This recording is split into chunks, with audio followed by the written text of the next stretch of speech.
Hey, how's it going? Today I have 3 hours of Reddit stories that all have one thing in common. They all have terrifying and or disturbing secrets. Between each story, I'm going to be giving a short take on them and identifying what that terrifying secret is. So without further ado, let's go ahead and get right into the first story. The first story today is from r/scary stories from user Trash Tia. When I was 16, homeless kids were going missing in my town. I know what really happened to them. I won't go into detail why I was thrown out of my house at 16. Financial problems, I came from a poor family. Mom and dad wanted me to get a job, and I wanted to stay in school, so that caused arguments. I also made the mistake of revealing to them an intimate part of myself I should have kept hidden. Look, I won't say being on the street was better, but being away from that toxic environment was like a breath of fresh air. I lived in a pretty big town, and there were a lot of kids living on the streets. I did try and find somewhere at first. I stayed in hotels with my last remaining cash, but then I found myself with the option of eating or starving.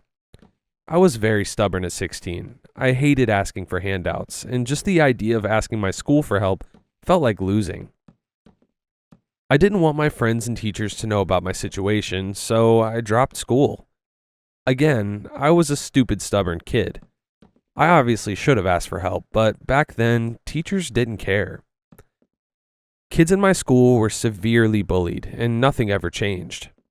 They were there to teach, and that was it. So the thought of telling them I was homeless just wasn't happening. I didn't want their pity. I didn't want their attempt to try to empathize with me when in reality, they did not care. So yes, I ended up on the streets, but there was a community of us. We were all in the same situation, thrown out for the same reasons. Toxic and abusive parents or significant others. So all we had were each other. I've seen homeless kids depicted on TV, movies as scrappy pickpockets, but that's a lie. The kids who I hung with weren't brave enough to pickpocket. If they saw cash, food, anything they wanted hanging around unclaimed, they would snatch it up. The pickpocket thing is just the media glamorizing the idea of being a street kid, turning them into a fun, quirky group of teenage criminals trying to survive. The reality is a lot more depressing. I ended up in a group of kids on the south side of our town. Ben, the leader of our gang, was the latest to disappear. Look, I didn't believe in the child catcher rumors. I thought they were just stories, but it became evident someone was actually kidnapping street kids. I may have come from a toxic house, but I was sheltered. I didn't think things like that existed. I had never even been in the type of situation when they could exist. Kidnapping was like a foreign concept to me. It only happened in movies and cartoons, but then familiar faces I knew started to disappear. Carly, a street performer who was trying to earn enough money to leave town. Jason, the weird kid with the eye patch who tried to steal my phone. These kids weren't friends, but they felt comfortable. They felt like a community, even when I wasn't personally close with them. Carly always smiled at me, offering me fresh donuts some old man handed her in the morning. Jason was always skulking around the music stores asking for change. Every time I saw him, we talked about things that didn't really matter. But talking to him made me feel less alone. When Jason disappeared, the normalcy I'd gotten used to started to fade. I looked for him, but his familiar purple woolen hat had vanished. Carly was always singing under the bridge every afternoon. I could hear her voice while snoozing in the park entrance. She sounded like an angel. With her gone, I felt colder than usual. I couldn't get warm no matter how many times I rubbed my hands together and stuck them under my coat.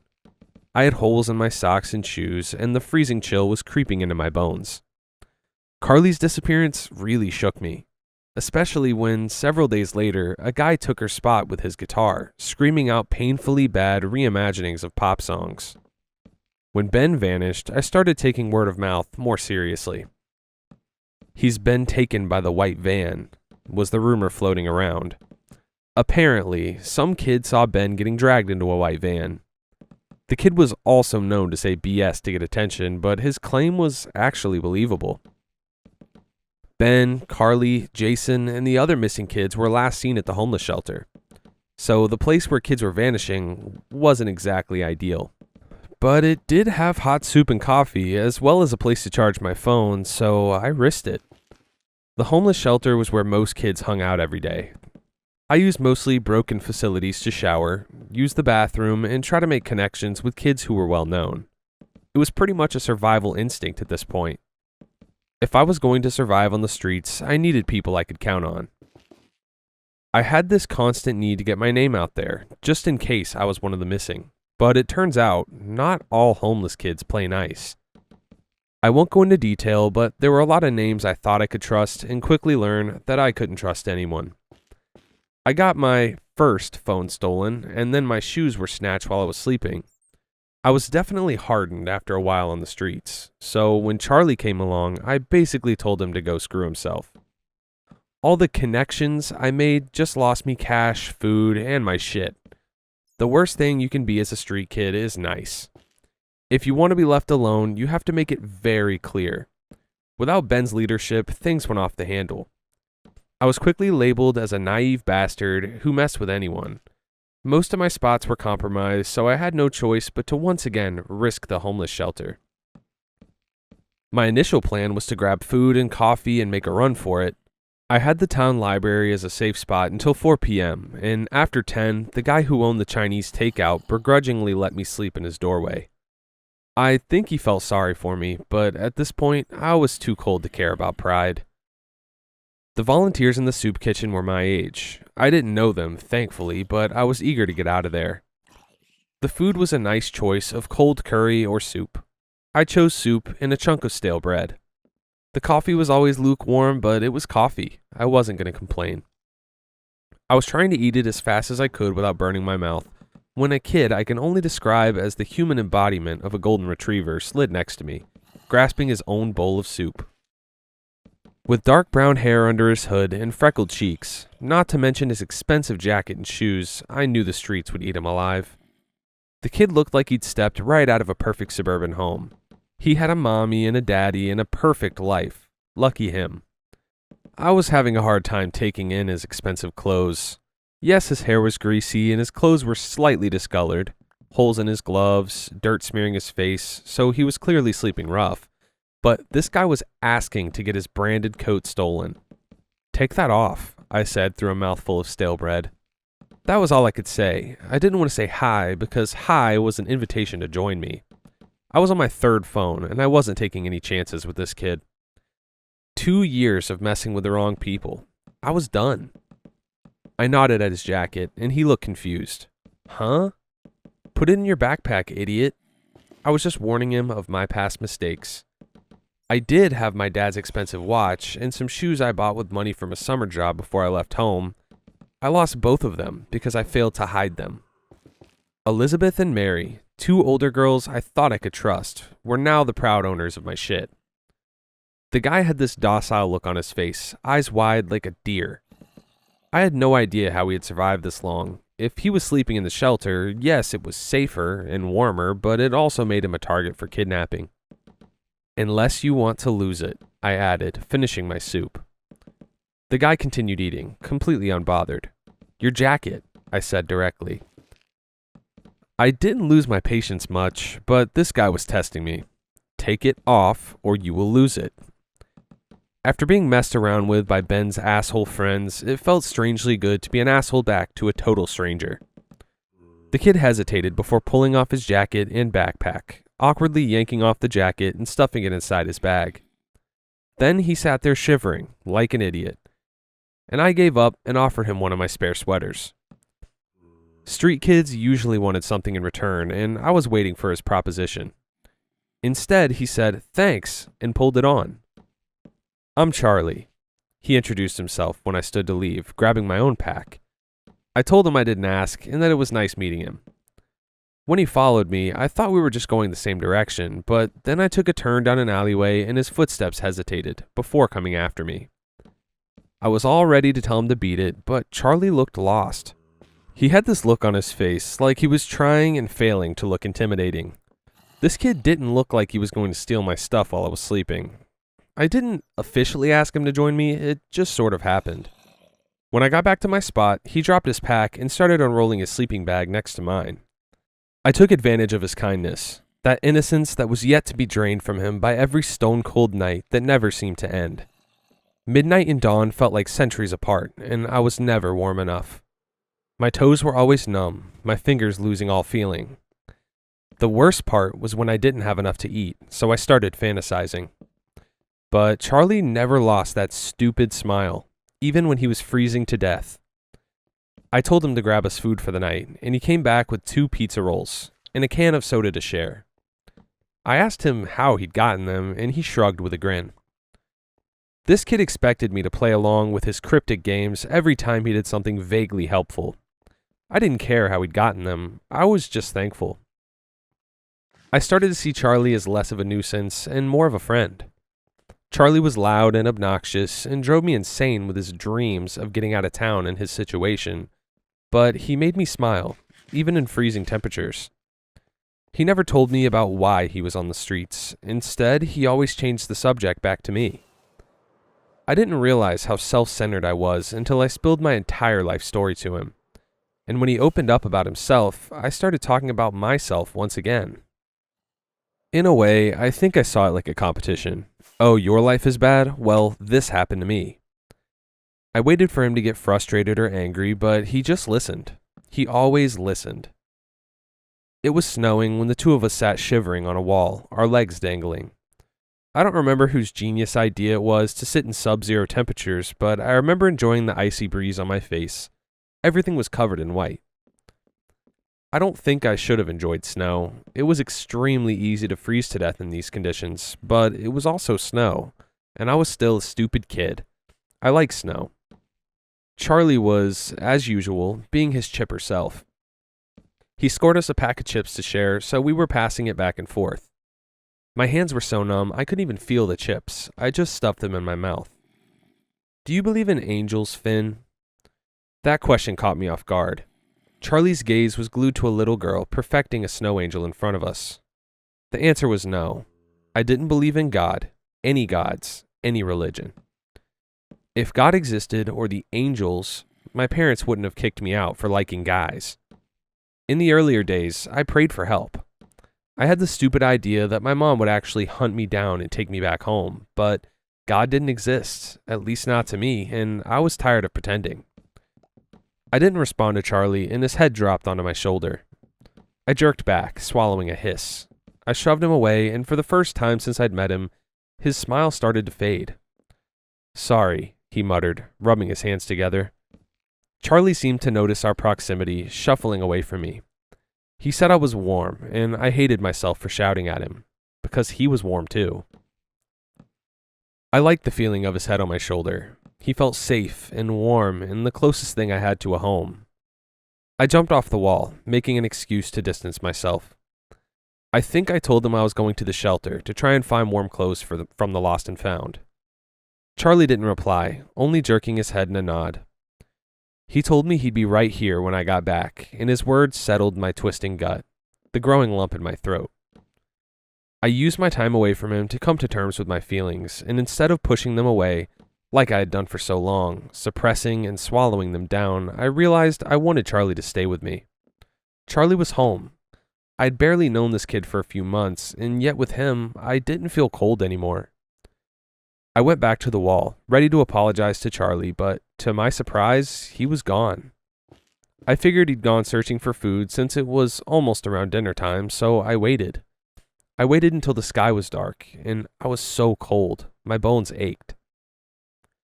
I noticed an old man who was playing chess with the pigeons earlier.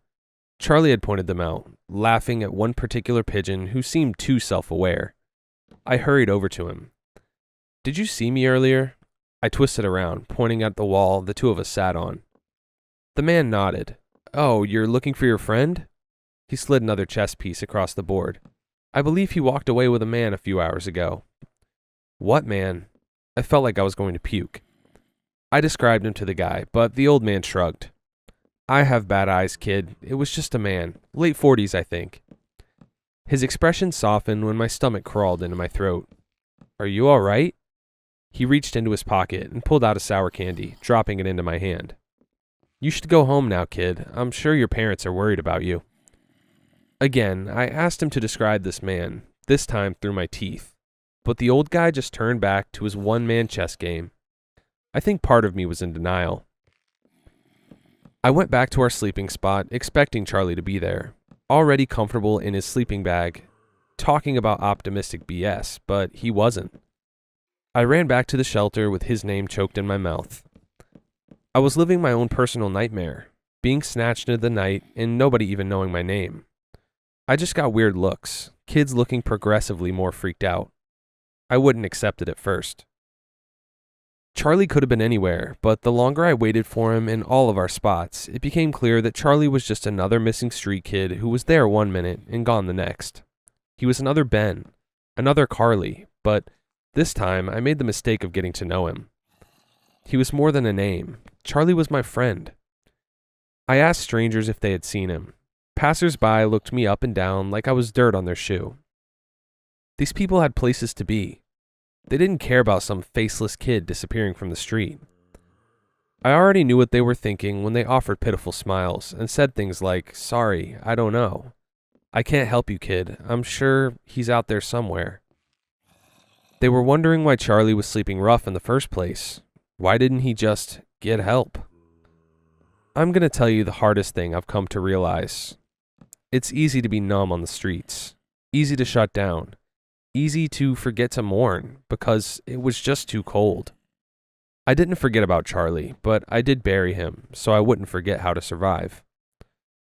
So a month later, I thought I was hallucinating when I saw that all too familiar jacket, the one I told them multiple times to keep out of sight.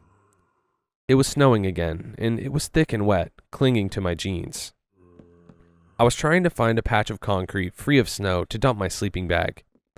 I scored hand warmers from one kid who was nice enough to offer them to me for a DS I had found. There he was, somehow. Charlie was standing in the middle of an empty road, in dead of night. I didn't question why or how, I just hugged him, mentally promising myself I would never let him go again.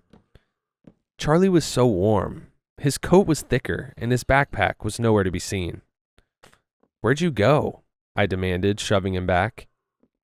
Charlie just smiled, and I noticed his pocket, an iPhone sticking out. I think I was about to laugh, wondering how he just managed to get an iPhone, when a clammy hand suddenly clamped over my mouth. Warm arms wrapped around my torso and yanked me back. I screamed, but my cries were muffled, the hand clamping tighter until I couldn't breathe. I remember being violently dragged back, my feet stumbling, my body struggling to stay upright. I was dragged halfway down the street, hoisted onto a stranger's shoulders, and dumped into the back of an awaiting van. It didn't feel like it was happening to me. All those nights I had nightmares about being the next kid snatched away. I never thought it would be me.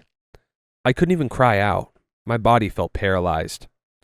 I was dragged backwards through snow, and then I was on my knees on the ice-cold flooring of a van, jerking left to right, staring at shutters being pulled down like I was an animal. I dived forward, but I was trapped. "I'm sorry, Finn." Charlie's voice pricked the silence. The back of the van was so cold, and the smell was already there. Potent, a thick, rotting decay. "But you're the perfect body and shape for my father," he said, his voice deadpan and wrong. "I hope this doesn't change things between us," he whispered. His voice was different, taunting and cold, sending shivers down my spine. "We're still friends, right?" I screamed at him. That bastard. He played the role so well, I should have applauded him. I slammed my fists into the shutters, but the ignition came to life, and the van jerked forward, sending me stumbling back. I dropped to my knees, choking on the stink of decay. I didn't want to look. The light was too bright, too invasive, scorching the chill from my skin. I stayed on my knees until the smell got so bad I had to look. In front of me were bodies, most of them faceless with no features, skin already crumbling from bones jutting out. One of them caught my eye, lying at the bottom of the pile. Ben. His skin was gray, dried blood staining his face, painting his clothes. I was already trying to roll him onto his front, so I didn't have to look at him. His eyes were open, like he was still alive. I shoved him onto his stomach, and something sour crawled up my throat, my stomach revolting. I thought I was seeing things, but no. When I reached forward, my fingers touched them. the twisted, feathery appendages protruding from twin slits cruelly sliced into a jutting spine. I shuffled back, a cry clawing from my throat. Wings. They were rotten, decaying, the wings of a bird or something else spliced with his flesh. I could see where his back had been cut open, all the way down his spine. Ben was dead. His wings were dying, festering inside a body that was ice cold and alone, where he would never be found. That thought was quick to hit me, just like me. Carly's short brown curls were buried under another corpse, a much younger kid. I could still see the pale blue of her coat, her yellow hat still frozen to her head. Carly had one singular wing sticking from her back, while the rest of her rotted away. I tripped over something, Carly's backpack. I could glimpse Jason's kicks sticking out from the pile. I couldn't look. They had names. They were real kids. Carly, Ben, Jason. They existed, even if this world was so obsessed with erasing them. Finn? Charlie's whisper slipped through the shutters. I held on to his voice, willing it to be him. Charlie. Do you believe in angels? He asked me once again. He still had that voice, that innocent, chipper tone I fell for. But there was an unmistakable twisting madness clinging to every word. I didn't respond. I wouldn't give him the satisfaction. After a while, his voice stopped trying to get my attention. I just sat, freezing cold, my arms around my knees. I was going to die. I kept looking at the kids who vanished, their bodies twisted and contorted in a cruel fantasy. The van stopped when I was falling asleep, jerking me awake. I heard footsteps outside. The shutters slid open, and in front of me, to my surprise, was a middle-aged woman. Her smile was kind, despite the gleam in her eye. She held out her arms, gesturing for me to come toward her. It's okay, honey, she told me. You're okay now. Charlie was standing next to her, his arms folded. Careful, he muttered, nudging her. I saw his lip curl in disgust. Illuminated in the van's headlights, I saw who he really was. A spoiled, psychotic kid playing with his toys. Charlie mockingly stepped back. He might attack you. Behind him stood a towering man, holding a gun, pointing it between my eyes. I had no choice, letting them pull me from the van. The man was quick to slip a shot into the back of my neck, which turned my body to lead. I was lifted into someone's arms. I remember they were warm. The last thing I remember is a bright light getting closer. I don't know how long I was out for, long enough to get an actual, proper sleep. When I opened my eyes, I was staring at the sun peeking through gaps in a wooden door. My head turned at an awkward angle. It looked like I was in some kind of farmhouse. I could see piles of hay and horse crap in the corner. I was lying on my stomach, wrists pinned down. The pain crept in slowly. At first a dull thud, before slamming into me, agonizing lightning bolts striking down my spine. So intensely painful. My vision blurred and feathered, losing focus. I've had sensory issues since I was a kid, and I could feel the entirety of my upper back had been split open. I could feel my own blood dripping down my skin, and something cruel and sharp forcing flaps of flesh apart. The thought of being cut open was enough to send me into hysteria. I remember screaming until my throat was raw, until I passed out again. This time, it was a mercy. The pain wouldn't leave, pulling me into agony, and then letting me go.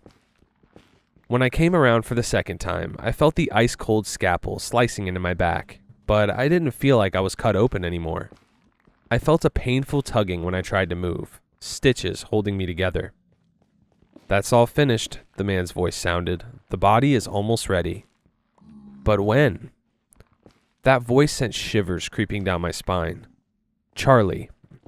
You said that last time, and the last 3 angels died, Dad. I could sense his rolled eyes. Admit that you're just killing them, and you have no idea what you're doing. I said he's ready, the man grumbled. So let him fly. Charlie groaned. Come on, Dad. I want to see the angel fly. I was aware I was gasping into cold surface of the surgical table. His stitches are still fresh, the man said. When he's ready, you can play with him. I was left alone after that. Hours, then a full day, but I wasn't hungry anymore. I wasn't thirsty. I didn't sleep. I was trying to find the best position to lie on my side, when footsteps startled me. "Hey, Finn." Charlie's voice was an excited whisper. I felt his warm fingers tiptoe down my back before reaching for my restraints. He pulled them apart, helping me up, and I immediately dragged my hand down my back, where I was sure I'd touched my ugly, protruding spine, but instead I felt smooth skin. Slowly, I lowered myself off the table. Charlie was holding my backpack. "Here," he said excitedly, shoving it into my chest. "Dad says I'm not allowed to let you go yet, but I'm too impatient." His eyes never left my back. Without responding, I took my backpack, shoved past him, and broke into a sprint. I pushed through the doors of the farmhouse and kept running. I expected to be grabbed and pulled back, but I wasn't. Charlie just stood there watching me, grinning, an inhuman grin stretched across his face. I didn't stop until I couldn't breathe, until I was on my knees, on some unfamiliar road in the middle of nowhere. I was picked up by a woman who offered to take me to the sheriff's station. She gave me hot tea and food, but I declined both. I wasn't hungry, and my body didn't feel like my own. When we got into town, I was sure I knew where I was. I dived out of her car. I went to the restroom, pulled off my shirt, and ran my fingers down my back. I could feel them. Something was moving under my skin, twitching, like they were alive. When I gingerly touched my skin, I could feel tiny stitches all the way down my spine. Part of me wondered what would happen if I ripped them open. After a single restless night on the street, I realized I couldn't do it anymore. I ended up asking for help when the pain in my back kept me up at night. I could feel them physically trying to push through my skin, straining against my spine. I couldn't sleep on my back or my side. The best sleeping position was lying on my stomach. Winter moved into spring, and I felt like I was dying. I couldn't eat, and I was weak. I think it was luck, maybe a miracle. I walked into one of my old teachers, Miss W. She didn't ask about my situation, but she did offer a place to stay. That was the best thing about Miss W. No matter how much I knew she wanted to ask, she never invaded my privacy. She saw the scars on my back, she saw me puke up everything I ate, but she didn't speak. Miss W asked me if I wanted to share anything with her, and I said no. If anyone knew what was inside my back, I'd be sliced open again. I was 19 at this point, and I was tired and in too much pain to care about accepting handouts. Miss W let me sleep in her spare room. She offered me food, but I could never eat it. I could only drink water, and even that was hard to stomach. She took me to the emergency room to get my back checked out, but after I suffered a panic attack at the thought of opening up to a doctor, she promised no hospitals. The pain got worse. It laughed at medication.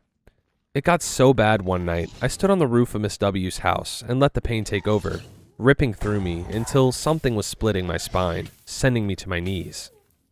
I could feel them coming through, breaking through my skin.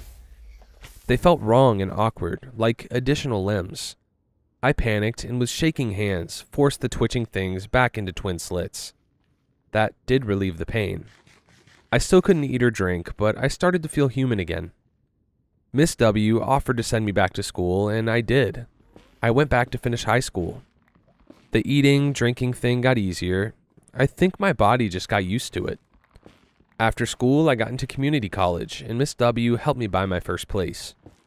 I grew up with the gnawing feeling that something wasn't right with me. The pain was still agonizing at times, and I would have to rip the stitches open and let them free sometimes. I've never once tried to figure them out because I'm terrified of them. I'm 29 now. I live far away from my hometown. I have a boyfriend and an apartment, and I finally feel human again. Last night, I was waiting for a train home. I was freezing, and already I could feel my back twitching, pain starting to gnaw at me. It's worse these days. Not just the pain, I'm sleepwalking. I'll find myself blocks away from my house, with no recollection of how I got there. I don't know why I'm no different from my teenage self. I still don't want to ask for help, because whatever is inside me isn't human. So I kept my mouth shut. There was a homeless girl slumped in the corner of the platform. I've made it my goal. Whenever I see a homeless kid, I point them to the nearest shelter. and when they roll their eyes at me, I offer to take them there myself. I don't leave them until I know these kids are safe. Yes, they can be difficult. They're a lot more vocal these days. Kids hate authority figures, especially authority figures that failed them. But I want to make it clear to them that they can ask for them, and there is help. I was already halfway across the platform when I glimpsed familiar brown curls nestled under a green beanie. I knew it was him. He was wearing that exact same jacket, clinging to a wider frame. He was taller, his face more matured, with a 5 o'clock shadow, talking loudly on an expensive phone. I took my eyes off the girl for 1 second. 1 second. I turned back to her, and she was gone. Just like that. When I searched the crowd, I caught her blonde ponytail behind her. A man pulling her through strangers. I started forward when someone pulled me back. "No, Finn." Charlie's voice was in my ear suddenly. "She has the perfect shape and body for my father," he murmured. His voice kept me paralyzed, while the girl was getting further and further away before becoming a speck and then bleeding into nothing. "I want to see you fly, Finn," Charlie whispered. I twisted around and he was gone. When I left the train station, sitting on a bench was his old threaded backpack. Nothing inside, but I know why he left it. He's telling me he's watching me. Charlie is bragging that he's taking more kids right in front of me. I've looked everywhere for the girl, and I can't find her. When I asked a group of street kids, they were defensive, clearly not trusting me, before I warned them that someone was kidnapping them. They told me 3 guys and a girl, the blonde, have all vanished. I asked when, and that's when they started getting suspicious. They left without telling me, and I've spent the last week looking for these kids. The only way I'm going to find these kids is to find the sick bastard who took me, before he does to them what he did to Ben, Carly, and Jason, and me. Before I say anything else about this story, this one was very close to being like one of my favorite ones I've ever read. And when I originally read it, I had no idea that Charlie wasn't just another street kid. The next story today is from r/Scary Stories from user RJCrane21. I bought a box of books. One of them was a woman's journal from 1953. Hey everybody, so I love to collect forgotten literature of all kinds. My house actually came with this massive built-in bookshelf when I bought it a few years ago, and it's become the home to most of my collection. Collecting these old books and things has become a bit of an obsession, but I guess it's better than crack or something. But the other day, I went to a local flea market, the best place to find whatever old relic you could possibly want, and I came across a stand that had a large cardboard box absolutely full of old books. On top was a piece of paper that said, $25 for all. I easily got the lady talked down to $15, which I was pretty proud of myself for. When I got home, I laid all the books out on my living room floor. Most of them were ones you'd expect to be in an old attic. Some farm manuals, cookbooks, a couple old church hymnals, stuff like that. But there was some other fun stuff in there. Books like Dragonwyck, The Big Clock, and Peyton Place. Some pretty neat finds if you're in the same niche hobby. But there was a journal in the box as well. It has a dark, brown leather cover. It felt kind of like an old baseball glove. The opening page has a name written in neat cursive. Ruth Calloway. And even though it may be wrong to share what this lady wrote in her journal on the internet, especially someone who has probably been dead for decades, but after reading through some of it, I think it needs to be shared. So that's what this post is for. I'll be typing out her entries exactly as they are written. I just want to share the odd things that appear in this journal. Let me know what you guys think. Alright, calling it here. This book's going to be haunted. This writer is going to die. May 3rd, 1953. This morning has been very quiet. A kind of quiet that settles over the farm once the wind decides to rest for a while. I sat at the kitchen table, looking across the fields with my coffee I had made just after sunrise. The dew that rests on the grass reflected the burnt orange sunrise beautifully. I've decided to write things down again. The house had felt horribly empty the past few months, and I thought putting words to paper might help pass the long hours. Thomas always gave me grief for keeping things bottled up inside all the time. Perhaps he was right about that, as he was with most things. I go out to his grave every morning after tending to the chickens. The ground beneath that large oak is still a bit uneven, though the grass has started growing over it some. I brush away the loose dirt that tends to gather at the headstone, and I sit with him a while. I pray and speak with him. It's strange how this place felt so full of life and now suddenly feels large and hollow. The farm is struggling a bit this season, though I suppose that's nothing new. The soil seems to do as it pleases, no matter how hard a person works it. I never was much for doing the dirty work on the farm. Still, I will keep trying. Times come that I think about leaving this place, but I don't believe I could ever truly do that. Thomas always loved this land. If I were to go, it would feel as if I left him here alone. I suppose it'll just be the two of us for a while longer. May 6, 1953. The chickens were restless today. The 8 of my hens fussed and paced more than usual as I was gathering eggs. At one point, all of them went silent as they stared out of the hen house toward the cornfield. I'm unsure if it's because of the storm that the strong winds are blowing in, or if maybe I have a slimy fox prowling around. During my visit with Thomas, I noticed the grass had grown more since the last rain. At least this land has shown it can grow something. I try to be thankful for the revelation.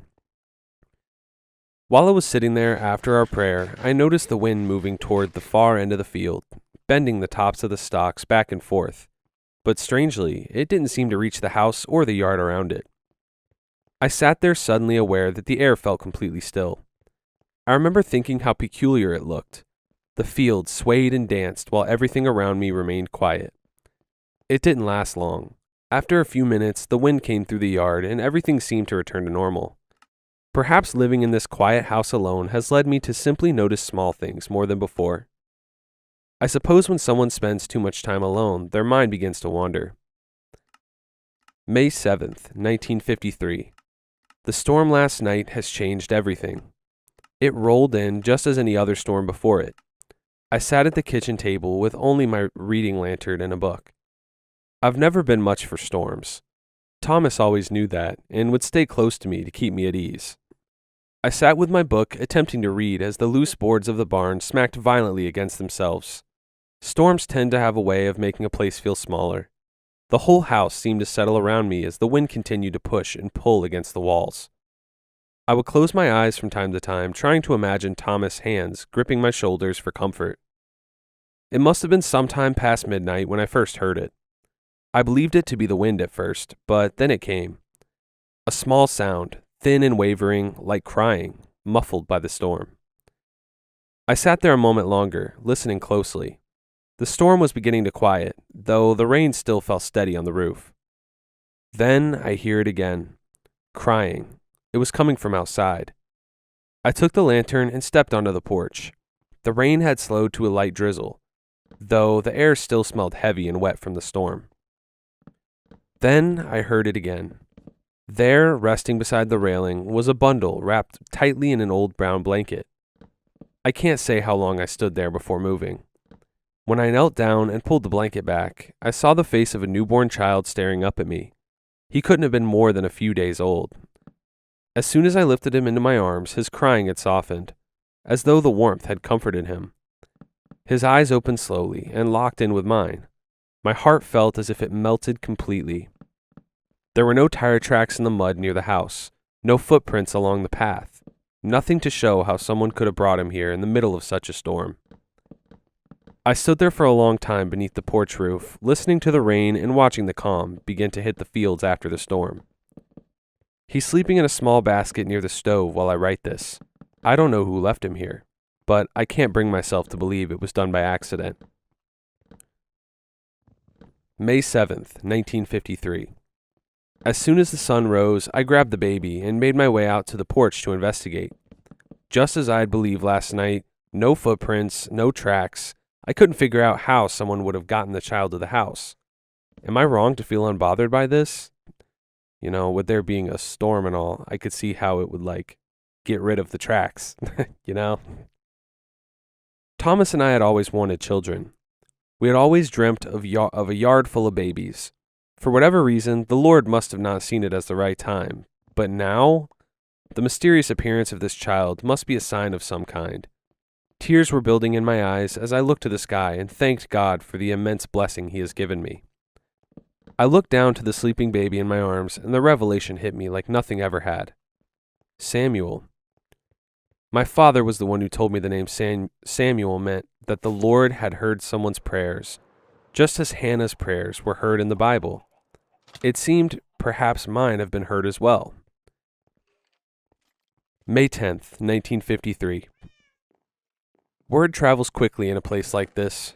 Many of the folks in town had seen Samuel and me going to the general store to get some baby supplies. Before I had even finished grabbing what I needed, Miss Pritchard and her son had spotted me near the counter. Her eyes nearly jumped from her head when she saw Samuel in my arms. She asked where he had come from. Before I could think properly, a lie about Samuel belonging to my sister in Kentucky slipped out. I said that my sister had fallen ill and she needed someone to look after the boy for a while. I don't have a sister, and lying like that made my stomach curdle. Miss Pritchard did not seem entirely convinced of my story, but she nodded and accepted all the same. Her son Todd seemed quite enamored with Samuel. His eyes were locked on him as if he was studying him. Samuel let out a small whine in my arms. Todd raised an eyebrow as he pulled on Miss Pritchard's sleeve. He talks funny. Miss Pritchard and I chuckled, and it broke the tension. By the time Sunday service began, I could feel the eyes on Samuel and me. The whispers began as soon as we entered through the doors. A widowed woman living alone does not suddenly appear with a newborn child without stirring questions. After the service had ended, a group of them gathered near the church steps, Miss Pritchard being one of them, along with old Miss Jenkins and the Williams sisters. They seemed to try their best to sound polite, though a mixture of curiosity and judgment filled their eyes. They asked about Samuel again, where he had come from, how long he would be staying. I told them the same story. My sister, Kentucky, just until she was well again. They seemed satisfied enough with my explanation, so Samuel and I made our way to the car. As we walked, I could see Todd with a group of 4 or 5 other children. I couldn't tell what he was saying, but he was suddenly pointing his eyes in our direction. The other children would steal glances as well, some of them in awe. I looked down and could see that Samuel's eyes seemed to be glancing back at them as well. I ignored the children's glances and got Samuel and me back to the farm. May 13th, 1953. Things have really started to turn around for the better here on the farm. This morning, I went out to gather eggs from the chickens as I normally do. When I opened the door to the hen house, I nearly dropped my basket when I saw what was waiting for me. I had to count twice to be certain. 16 eggs. I find myself when I'm reading stories like this, that when is it going to get scary? What could they possibly do to make this scary? I couldn't believe it. Those hens have not produced like that since Thomas was around to tend to them properly. I stood there for a long moment, simply looking at them before gathering them into a basket. Samuel sat in the small basket I had made for him near the coop door as I worked. His quiet eyes just followed those chickens as they made their way through the yard. Afterward, I went to tend to the garden behind the house. The beans have begun sprouting far quicker than I had expected.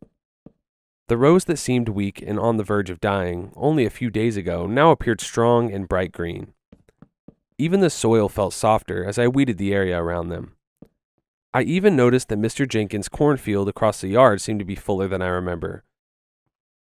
Thomas used to tell me how the land can always surprise you when you least expect it. I took Samuel with me as I walked along the edge of the flourishing cornfield. The joy in my heart felt almost too great to contain. For a moment, I thought I had heard something in the field, something moving deeper in the rows as I ran my hands over the sharp leaves. Samuel grew very quiet in my arms, and I noticed his eyes were fixed deep into the rows of corn as well. But as I looked, I couldn't see anything. Just the wind and the corn. But all the same, my motherly instincts are beginning to settle in, because I brought Samuel back inside after catching Thomas up on the good news. I suppose it may be a foolish thought, but I cannot help but feel like there's something good that has come to this land. The farm just feels fuller somehow, as if the land has finally been able to breathe again. And it all seems to have stemmed from the enormous blessing that has been the presence of Samuel. May 18th, 1953. The farm's good fortune has continued these past few days. The hens have yet to slow their egg laying, and the garden has grown strong enough that I only needed to spend time keeping ahead of the weeds.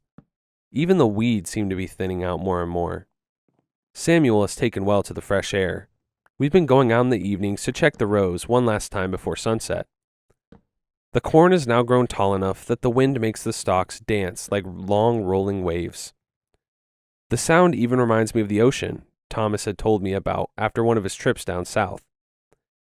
I stood there for a while watching the field wave in the wind. That's when I noticed the scarecrow.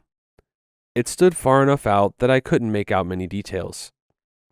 At first, I assumed that the farmer must have placed it out there to fend off any birds coming for his crops. I don't remember seeing it before, but there's been enough going on that I easily could have missed it. Still, something seemed strange. The wind blew heavily through the field, sending the corn swaying back and forth, yet the scarecrow did not seem to move. Not even a little. Eventually, the wind changed and the corn shifted enough that I couldn't see the scarecrow clearly from where I was standing. When I brought Samuel back into the house, I couldn't help but glance back to the field once more. For a brief moment, I could have sworn the scarecrow seemed a row or two closer, but with the dimming sunlight, I couldn't be certain. May 21st, 1953. The farm is still flourishing. The farm is flourishing too well, actually. I pulled 30 eggs from the chicken coop this morning. 30. 8 hens. It's not the worst thing, because it seems the folks around town are going through dry spells with their flocks, so I've been able to provide some eggs by setting them at the end of the drive, but it's not just their chickens. Everyone's gardens seem to have died off or are barely hanging to life, while mine, as well as Mr. Jenkins' attached field, is growing out of control. I've already been able to harvest many of my vegetables, and they've somehow started showing blossoms once again. I'm grateful for the blessings God has given me, but my prayers have turned to questions on why only me. All while the rest of the town is struggling. I believe this stress has grabbed a strong hold on me, because that scarecrow seems to have moved a few rows closer to the house. I don't know why Mr. Jenkins would move it only a few rows. I wouldn't think that would make much of a difference. May 24th, 1953. Miss Pritchard stopped me after the church service again. She was asking me about what I'm doing to my garden and what I'm feeding my chickens. She was not asking curiously. She seemed to be asking in animosity. I wish I could have given her more of my attention, but I couldn't help but notice her son Todd. He was hiding behind Miss Pritchard, holding tightly to her dress. His eyes that used to look at Samuel with curiosity or even infatuation are now showing fear and unease. I look down to Samuel and his eyes are locked onto Todd. I thanked Miss Pritchard for her time, and Samuel and I made our way to the car. On the way, I saw Mr. Jenkins. He chuckled as I approached, and he joked about how we were the only ones in town who seemed to know how to grow a sprout around here. I played along, knowing I came to ask him about something very specific. The scarecrow. Mr. Jenkins says he never put up a scarecrow. Once Samuel and I arrived back at the farm, the scarecrow wasn't in the field anymore. May 26th, 1953. This morning, I brought Samuel to the porch so I could drink my coffee. As soon as we stepped outside, I noticed there was a line of flattened grass near the porch. When I went to investigate, I came to the realization that the line made a perfect circle around the house. It was as if something had been walking around the house the night before. As I was inspecting the path, I heard Samuel in his basket on the porch. He was looking towards the cornfield, smiling, laughing. I turned to face the field, and the scarecrow was back in the field. Closer. It was standing maybe a dozen rows away from the yard. I could see the shape more clearly now. It resembled a man in the broadest sense, but the proportions were wrong. It was tall and thin, almost stick-like. Okay, there we go. Its arms hanging low enough that they nearly brushed the top of the corn. Its joints seemed like they would bend in different directions, but in multiple places like a twig. The wind blew the stalks, and yet the figure remained unchanged. I realized being this close that the corn wasn't even touching the figure. It was as if the corn was bent away slightly, trying to give it space. What I had previously assumed to be clothing seems to be strips of something dark, somehow clinging to its frame. I tried to make out a face, but its head was tilted in such a way that I could not see one clearly. I stared at it, trying to figure out what strange material it had been made from. None came to mind. I started looking for the post beneath it, a wooden beam a scarecrow ought to be strung up on, but the longer I stared, the more certain I became that there was no post at all. Samuel and I have yet to go back outside. May 27th, 1953. I did not sleep well last night. I stayed up far too late washing dishes that had already been cleaned and sweeping the floor 3 times over. I kept thinking that if I stepped back outside to investigate, I could possibly find some sort of explanation. But the thought of going anywhere near that thing caused my stomach to tighten into a knot. As the evening went on, I tried to settle Samuel down for the night. The poor boy seemed restless. I'm sure the anxiety flowing through me didn't sit right for him either. The sun had almost disappeared behind the cornfield when I built up the courage to take a look outside. You couldn't have done it in the morning? The figure was still there. It did not appear that it had moved at all since the last time I saw it. I stood there for several minutes, watching through the window. That's when Samuel began to fuss in his basket. It wasn't a cry, but almost a low humming noise. I nearly dropped the curtain when I noticed the figure beginning to move. It didn't walk like another human would. Instead, it folded itself forward through the corn, slow and deliberate, as if a folding ladder were alive and moving through the corn. First, it leaned its long torso too far forward. Then one of its legs bent at an odd angle, and suddenly the rest of its body was several rows closer. It folded again and again. Once it got just inside of the yard, it stopped, now disturbingly still. It seems to be almost 10 feet tall. I couldn't see its face at first. That was until the long curve of its neck leaned in closer. Its face was missing any discernible features. It had indents of eyes, a nose, and mouth. But there were no details, as if someone had begun forming a face from clay but was not able to finish. Samuel began giggling and cooing in his basket. The figure stopped moving as soon as the laughing began. Suddenly, the figure lowered itself. Slowly, its long limbs folded beneath it until it rested on the ground. It stayed there for several minutes, completely still, almost as if it was kneeling. It was close enough now that I could see that its skin was gray and smooth, almost like rubber stretched around something underneath. And it had these black, thin, leathery strands hanging off of it, rustling softly with the wind. Samuel eventually grew quiet and fell asleep. When I turned back to the figure, it had resumed standing. It didn't seem to be interested in coming any closer. It was as if it was waiting. I wrapped Samuel in my arms and we sat together in Thomas' television chair. I had not sat in that chair since Thomas passed. I just sat there and held Samuel, trying to remain calm until morning. When morning came, I looked back out the window. The same figure was in its place, but behind it, scattered through the corn, stood dozens more of the figures, all facing the house. They all looked very similar to the original, yet they had their own unique qualities. Whether it was different places or directions, their limbs bent. Some had more or less of the leathery strands flowing in the wind. The view is both mesmerizing and terrifying. May 29th, 1953. None of them have moved, at least as far as I can tell. Samuel and I had a different group of visitors today. This morning, the yard began to fill with some of the vehicles from town, cars and trucks pulling in with purpose. Miss Pritchard, a few other farmers, and even Sheriff Jed. They gathered near the porch yelling and screaming about how I must have poisoned their fields or am doing something illegal to my garden in order for it to flourish the way it has. I did not dare to step outside, but I looked across the house to see if the figure was still standing in the yard. The mob of people must have noticed my glance, and they followed suit. When they saw the figure, I had a feeling of relief come across me, because that means I have not lost my mind, but also a feeling of fear grew inside my gut. Sheriff Jed took the lead as the group of them stepped to the corner of the house for a better view. Their whispers and questions were not loud enough for me to make out, but the gasps when the figure took a slow folding step were discernible. The sheriff quickly raised his gun and fired a single shot at the figure. It didn't flinch, though the sound of the gun made Samuel begin to cry. Suddenly, the figure folded forward rapidly across the yard, covering distance much faster than before. The crowd scattered to the cars and began speeding out to get away. but the figure was able to catch one of the farmer's trucks before he made it off the property. Its long, scrawny arm wrapped underneath and all the way around the cab of the truck. The metal collapsed with an awful grinding sound until the entire cab looked like nothing but a crushed tin can.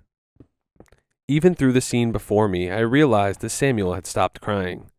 The figure placed the destroyed truck down and in its originally deliberate pace, folded its way back to its place in the yard. Once it settled in its desired location, I saw something else. The rest of the figures in the field began to fold closer to the house until they were all at the edge of the corn. May 31st, 1953. The townfolk have not returned. The road out in front of the farm has remained empty as well, but I know that word has to have spread fast about what happened here. The farmer's truck remains in the yard where the figure had crushed it. The figures have not left either. They stand at the edge of the corn, sun up to sundown. I counted 37 of them at sunset. By the time the sun came up again, there were more. They have not wandered, they have not spoke. They simply faced the house, watching. Samuel slept for most of yesterday. He had been strangely calm the last couple of days. Once he woke this morning, I carried him to the window so he could feel some of the afternoon sun. The moment he looked to the field, the figures began to move. Not toward the house, downward. One by one, they fell into that kneeling pose that the first one performed a few days ago. Samuel let out a joyful laugh at the sight before us. I should have been frightened by the disturbing nature of so many of those things kneeling in the field, but instead I felt something else. Relief. Almost as if I was beginning to understand what they are. At the very least, understand that they have not come to harm my sweet Samuel. Just after sunset, I could hear movement outside. When I looked out the window, I saw that several of the figures had moved closer throughout the yard. Almost all of them are out of the field now. A few by the barn, one by the oak tree where Thomas' grave lies, and the first figure stands outside Samuel's window. Samuel was laying in his crib looking out at them, reaching for the glass, laughing. I do not believe that these figures have come for the farm, or the land, or even me. I believe they came here for Samuel, possibly even sent by God. But tonight, for the first time, I think I understand something else. They haven't gathered here to take Samuel. They're waiting. That's the final journal entry. There's nothing else after May 31st. No explanation as to what happened to Ruth or Samuel. I tried doing a Google search on them, but I really couldn't find much other than a farmhouse fire in the early 60s outside of town. One other thing I noticed when I finished reading, the back pages have impressions on them, as if someone had written on one of the pages extremely hard. I couldn't quite make them out at first, but I think I figured it out. It looks like someone wrote the same sentence over and over again. They are still here. This one was definitely a wild one, unlike anything I've ever read for sure. So yeah, Samuel isn't any old run-of-the-mill abandoned baby. His arrival attracted an army of inhuman beings / scarecrow thingies that worship and protect him. The next story is from r/NoSleep from user HorrorJunkie123. Growing up, my grandparents had one rule: don't look in Pappy's private room. When I was 16, I was sent to live with my grandparents for a month. I hadn't been there in years, but I had strained relationships with my parents, and they thought a visit to the middle of nowhere would somehow ease the tension between us. Really, I think they just wanted to get away from me. Whatever the case, that trip to the countryside changed my life forever, in worse ways than I ever imagined. "Bye, sweetie, behave," my mother said, waving out the window as her SUV kicked up a trail of dust. "Try to contain your excitement a little, geez," I mumbled, turning to my smiling parents. "Oh, Stephen, we're so happy that you're staying with us," Grandma said, beaming at me. Her warmth was infectious. Pappy didn't say anything at first. He just clasped a meaty hand onto my shoulder. "She's right. We don't get many visitors." I grinned at him, even though internally I was screaming. "Happy to be here," I replied, praying that my facade would hold. "Come on," Grandma said, ushering me inside. "I'll show you to your room." The moment my grandmother left me alone, I whipped out my cell phone. To my horror, I discovered that I had no service. My grandparents were old school. They didn't have Wi-Fi, every teenager's worst nightmare. "Hey, Pap," I said as I clopped down the stairs. He glanced up at me from his crossword, indicating for me to speak. My grandfather wasn't the most social man. He had a stern, no-nonsense demeanor, and he had the build to match the intimidating aura. A little part of me was always a bit afraid of him. Suddenly, my question felt absurdly stupid. Do you have internet out here?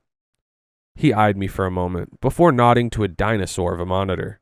That's all we got. No internet connection to it, though. My heart dropped. I had a feeling that it was going to be a long summer. 2 days later, I found myself exploring the basement. It was the least inviting part of the house, poorly lit with cobwebs everywhere and a thick layer of dust coated everything in sight. Probably not the safest place to be, but I was bored with nothing better to do. As I pulled the switch to the single light bulb dangling from the ceiling, something immediately drew my attention. A door. A single wooden door at the far end of the basement. To my surprise, there was a note nailed to it.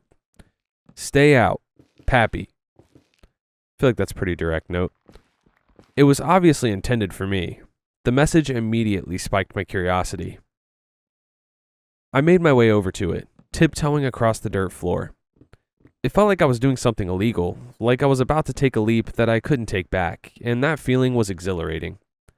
Once I reached my destination, my heart pounded in my throat. I took a deep breath as I reached for the knob.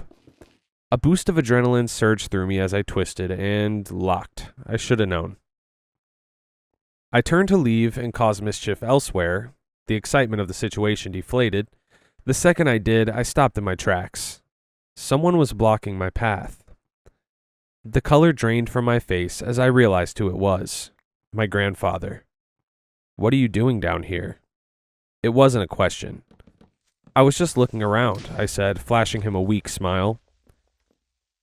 Pappy glowered down at me, his hulking frame looming overhead like a shadow. He stood there in silence for a moment before he spoke. Get out. I don't want to see you down here again. Yes, sir. He didn't have to tell me twice. I swerved around him and bolted back up the stairs, his burning scowl following me the entire way.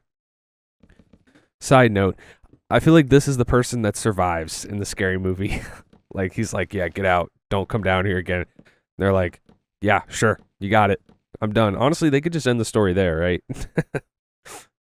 I had to know what was behind that door. Pappy was obviously hiding something that he didn't want me to see. I couldn't go back down there so soon after being caught, though. No, I definitely couldn't take that risk. I decided to wait until he was out at the store to make my move. Little did I know, an opportunity would present itself sooner than I expected. That same night, I awoke at an odd hour with the sudden urge to pee. I groggily slipped out of bed, did my business, and headed for the kitchen for a glass of water. Once I was satisfied, I crept back to my room, careful not to wake Pappy and Grandma. And that's when I heard it. I had just reached the top of the landing when a low rustling emerged from somewhere deeper in the house. I don't know why I didn't go back to bed, but for some reason, I sat on my haunches at the top of the landing, invisible in the darkness. Footsteps clunked along the floor, and the shadow of my grandfather's towering frame came into view. He paused in the kitchen, as if he could sense my presence. For a moment, I thought he'd caught me, but to my relief, he eventually continued on his path. My brows furrowed. What was he doing down there? Being the nosy teenager I was, I had to find out. My heart dropped when I heard a door creak open. The basement. He must have been going into his secret room. I descended the stairs as quietly as I could, blood pounding in my ears like thunder. When I reached the bottom, my eyes immediately fell to the open basement door. I scampered down the second set of steps, careful to avoid any noisy floorboards. I froze halfway and watched. Pappy was standing there on the opposite side of the room. He rummaged around behind an old dusty painting resting against the wall, before producing a rusted key. He inserted it into the lock, and the space was illuminated with light. At that moment, my heart nearly exploded. I didn't know for certain, but I could have sworn that I saw crimson splattered on the floor. Curiosity gnawed at me like a piranha. I had to know what was in that room. I knew where Pappy was hiding the key, but I was too paranoid to check at night. He'd gotten the drop on me the last time. I didn't want to find out what would happen if he caught me again. As much as it pained me to do it, I went along with my original plan. I waited until Pappy went to the store to make my move. "Going to get milk, be back soon," he grumbled to Grandma as he snatched his keys from the hook. "Okay, be safe," she said, returning to the pie that she was preparing in the kitchen. That was my golden opportunity. I put down the newspaper that I'd been reading and opened the door to the basement as quietly as I could. My heart pounded with each tiny creak.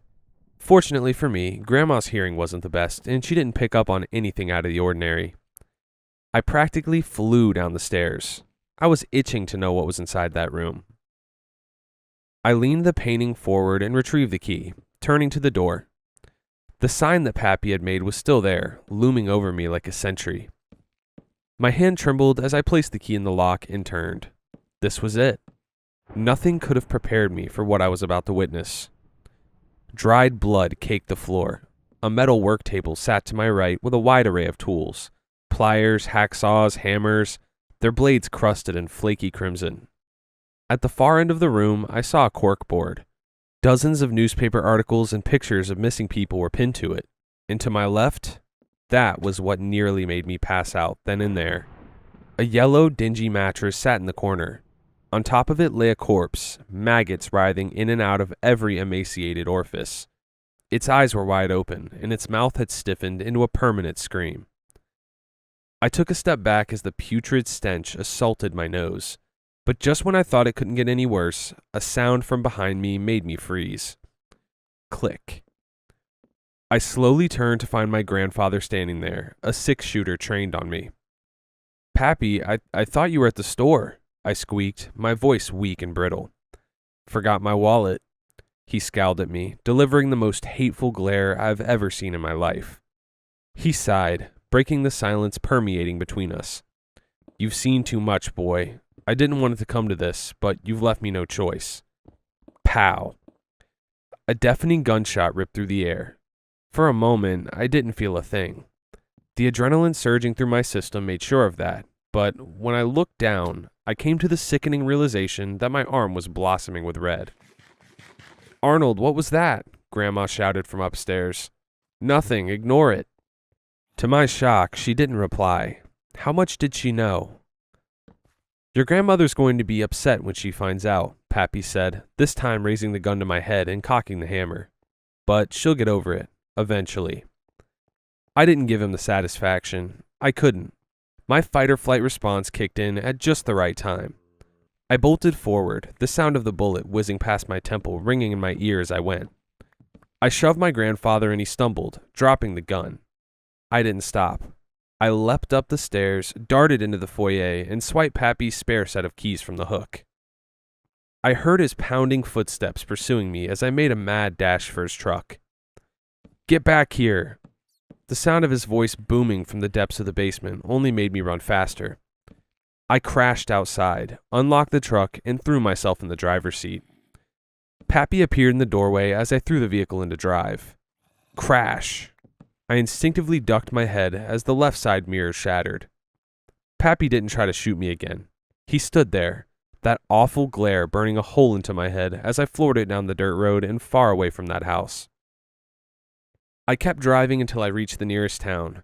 Fortunately, the bullet had only grazed me, so I wasn't in need of immediate medical attention. The police investigated my grandparents' house. What they found haunts me to this day. The bodies of my grandparents were recovered from the home. The gun was still warm in Pappy's hand when they found him. After a thorough investigation, my grandfather's crimes were made public. Aside from him and my grandmother, he was linked to the disappearances of 13 people, and it's thought that he could have had more victims. I had to attend therapy for years afterward just to feel normal again. Now, all this time later, I'm just thankful that I made it out of that house alive. Just going to spend some time at Pappy's. Oh, Pappy's not your cute grandpa. Yeah, he's a serial killer. It's easy to assume that locked room that Pappy didn't want anybody going into maybe had, I don't know, money, gold, silver, riches. Nah, he's got his victims in the basement. An old woman I knew visited me yesterday. When I saw her face, chills ran down my spine. I'm probably one of the oldest Reddit users around. I enjoy reading stories on here, and after everything that's happened to me, I think it's finally time to share one of my own. I'm 72 years old now, and most of my life has been unusual. Whenever I've told people about the things I've experienced, they've either laughed or assumed old age had finally caught up with me. Maybe you'll think the same. At this point, I don't really care. This is what happened. Before I tell you about yesterday, I need to take you back nearly 50 years. I was 26 years old and happily married to my wife Alice. She was 22 back then. After her grandmother passed away, Alice inherited her house in a small town several hours away from where we'd been living. They hadn't been particularly close, but the house had been left to her regardless. 6 months after her grandmother's death, we packed our belongings and moved in. It was a beautiful old house with a large backyard. She adored gardening and spent countless hours planting flowers. By the end of our first summer there, every corner of the yard was bursting with color. Every evening, we'd curl up together on the couch or lie in bed talking about our future. I used to tell her that I'd still love her when she was old and wrinkled. She'd laugh and tell me she'd never leave. Alice also loved knitting. One Saturday afternoon, she was sitting in her favorite armchair, carefully knitting a blue winter cap for our son. The funny thing was, she wasn't even pregnant, but she wanted a son so badly that she'd already started preparing for him. I remember watching her from across the room, smiling to myself when the doorbell rang. I answered it. An elderly woman stood on the porch. She had silver hair, kind eyes, and a warm smile. For a moment, she simply stared at me. Then she introduced herself. Her name was Celia. She told me she had been a close friend of Alice's grandmother. I invited her inside. Alice made tea, and before long, the three of us were sitting around the kitchen table talking.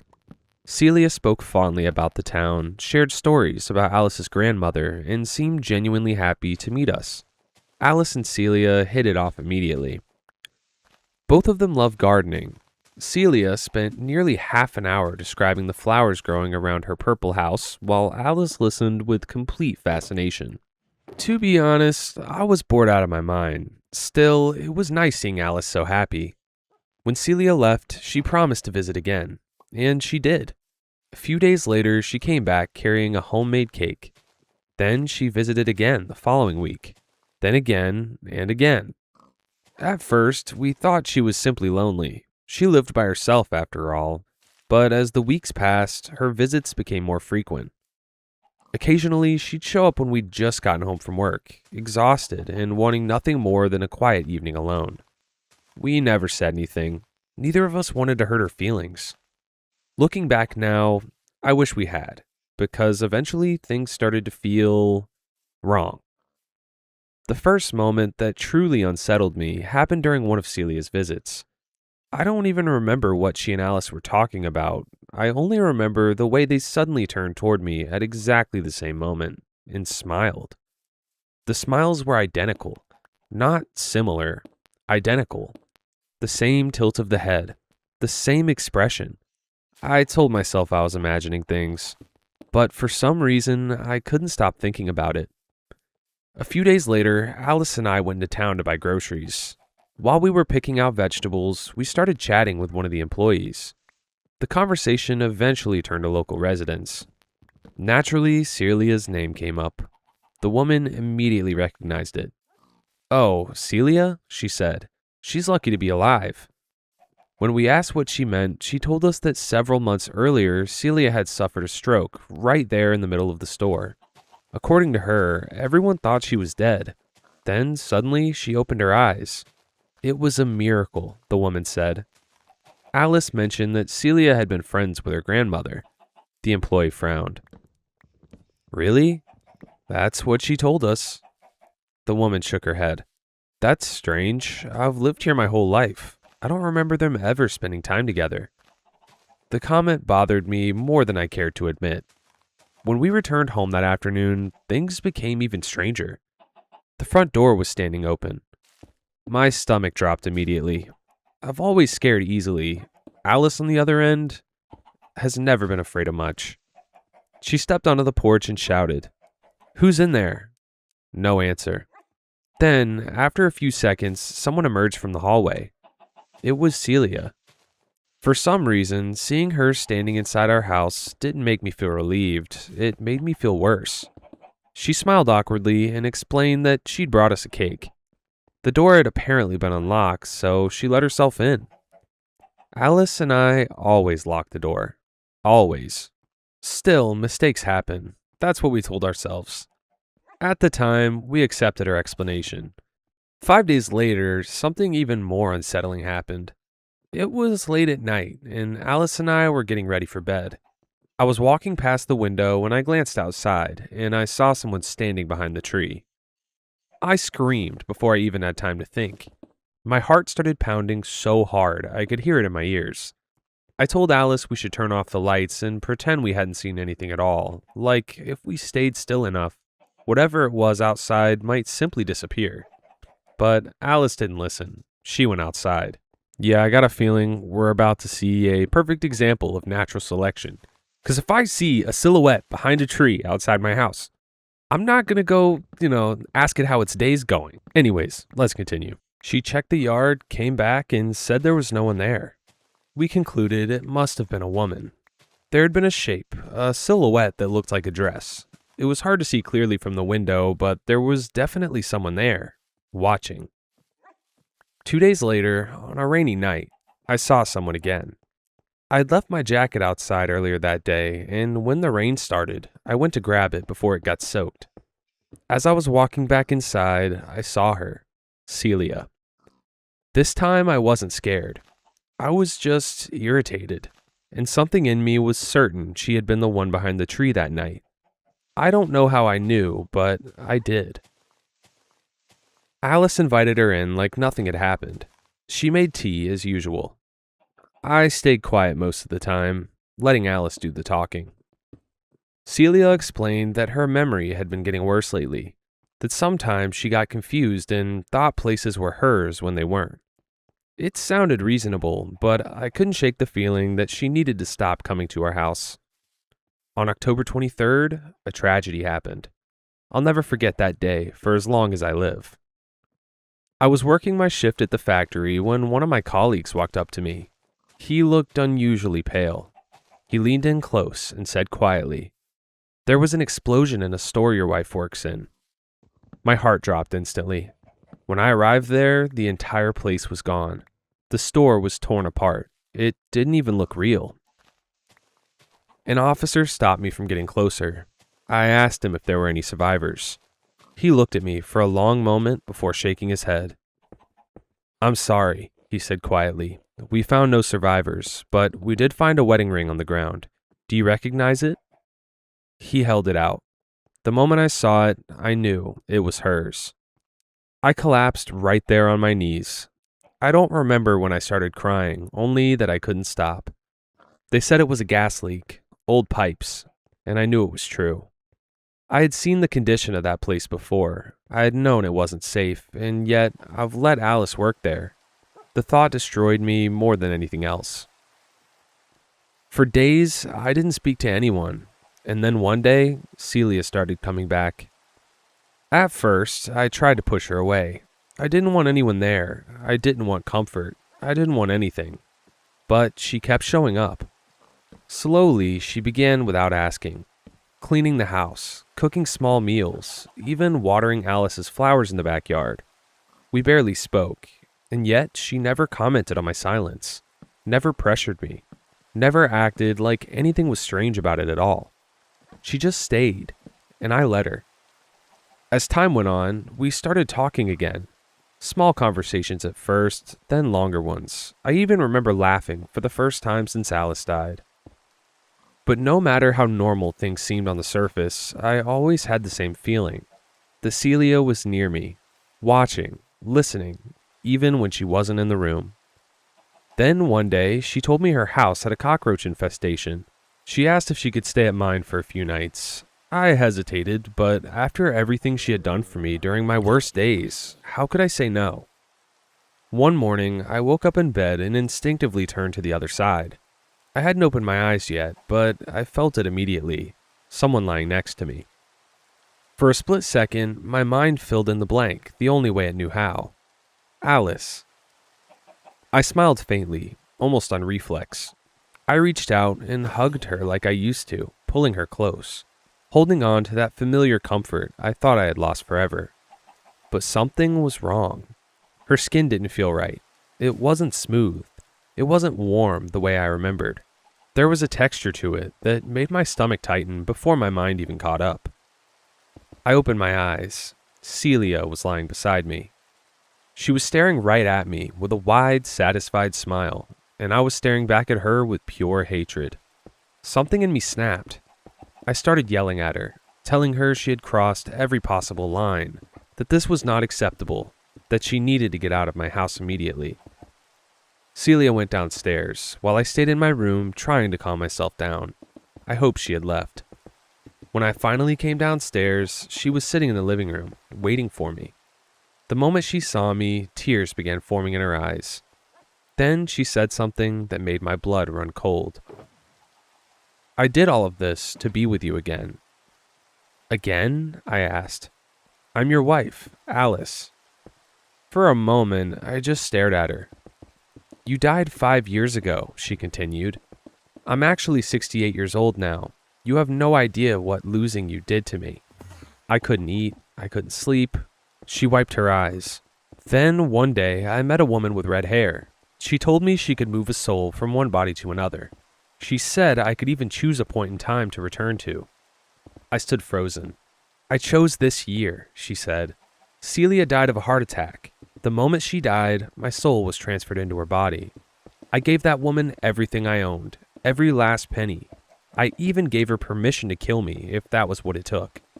She laughed weakly through her tears. I thought she was a scammer. I thought she would just murder me and disappear with my money, but it worked. My life meant nothing without you, she whispered, so I took the chance. I shook my head. How do I know you're Alice? Because I know your secret. A knot formed in my stomach. When you were a little boy, you and your brother were playing in a barn.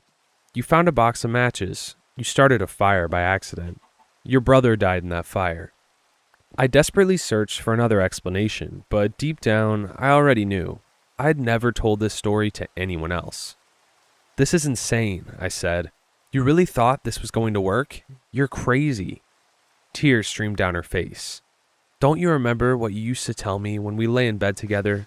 You told me you'd love me forever. Her voice cracked. You said you'd still love me when I was old and wrinkled. A chill crawled up my spine. Not because the words were unfamiliar, but because they were exactly the same words I have told Alice. Something inside me screamed that I needed to leave. I turned and rushed toward the front door, but it was locked. I knew then that I needed to get somewhere safe, so I decided to run upstairs and lock myself in the bedroom. As I backed toward the stairs, I glanced over my shoulder one last time. That's when I saw Celia holding a knife.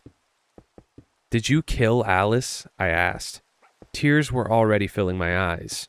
My voice trembled so badly I barely recognized it as my own. For a moment, she just stared at me. Then she shook her head. I couldn't do it. I didn't know what that meant. She took a step toward me, then another. I turned and ran. My feet pounded against the stairs as I raced upward. Behind me, I heard her following. Then I heard her falling down the stairs. I stopped and turned around. Celia was lying at the bottom of the staircase. She wasn't moving. For several seconds, I could only stare. Then my mind started racing. The pieces suddenly seemed to fit together. If Celia truly was Alice from the future, then she must have somehow removed Alice from the picture.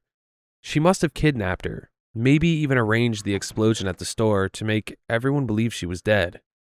I needed answers, and I knew exactly where to look. Earlier, Celia had often talked about her house, the purple one with the beautiful garden. I didn't know the exact address, but I knew the neighborhood. So I searched until I found it. I used the keys I had taken from Celia's body.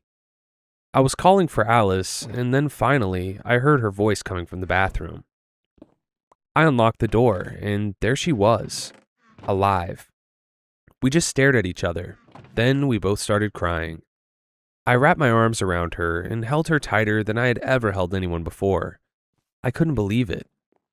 Once we had both calmed down, I told Alice everything.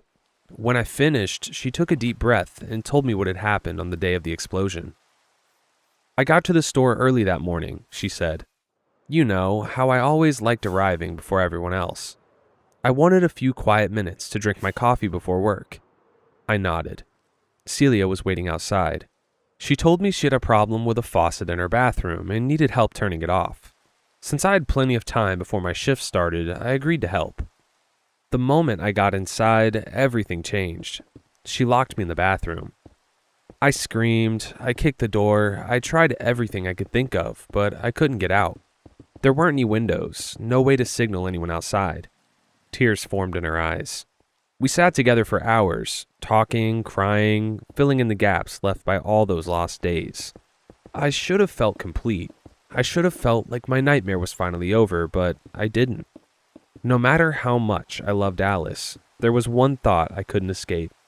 The woman who had done those things, who had kidnapped her, who had manipulated me, watched me, lied to me, and nearly killed me, was Alice. Maybe not this Alice, but she was still a version of her. Every time I looked at her, a small part of me wondered what she might become one day. Eventually, I made a decision.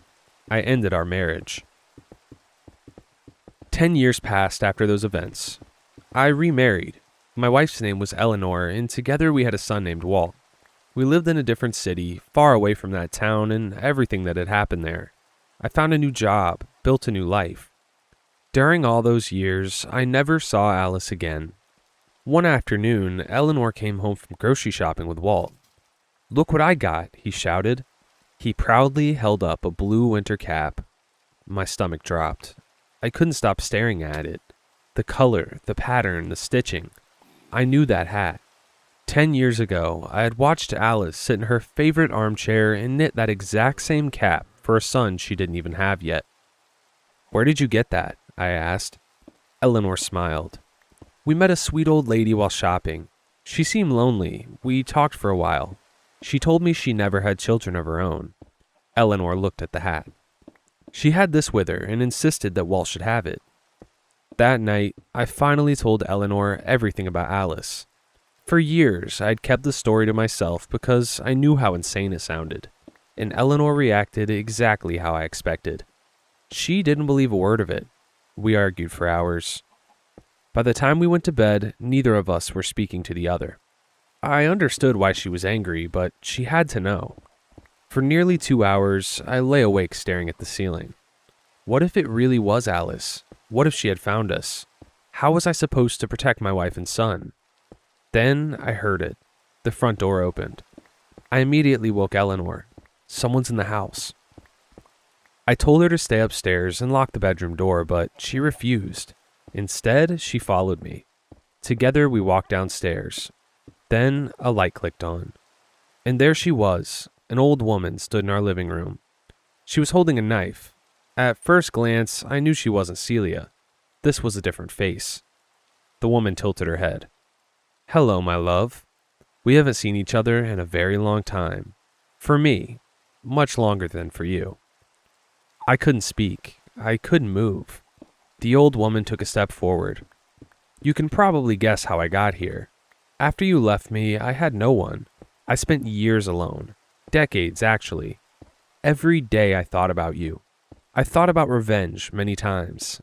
Then I turned 68.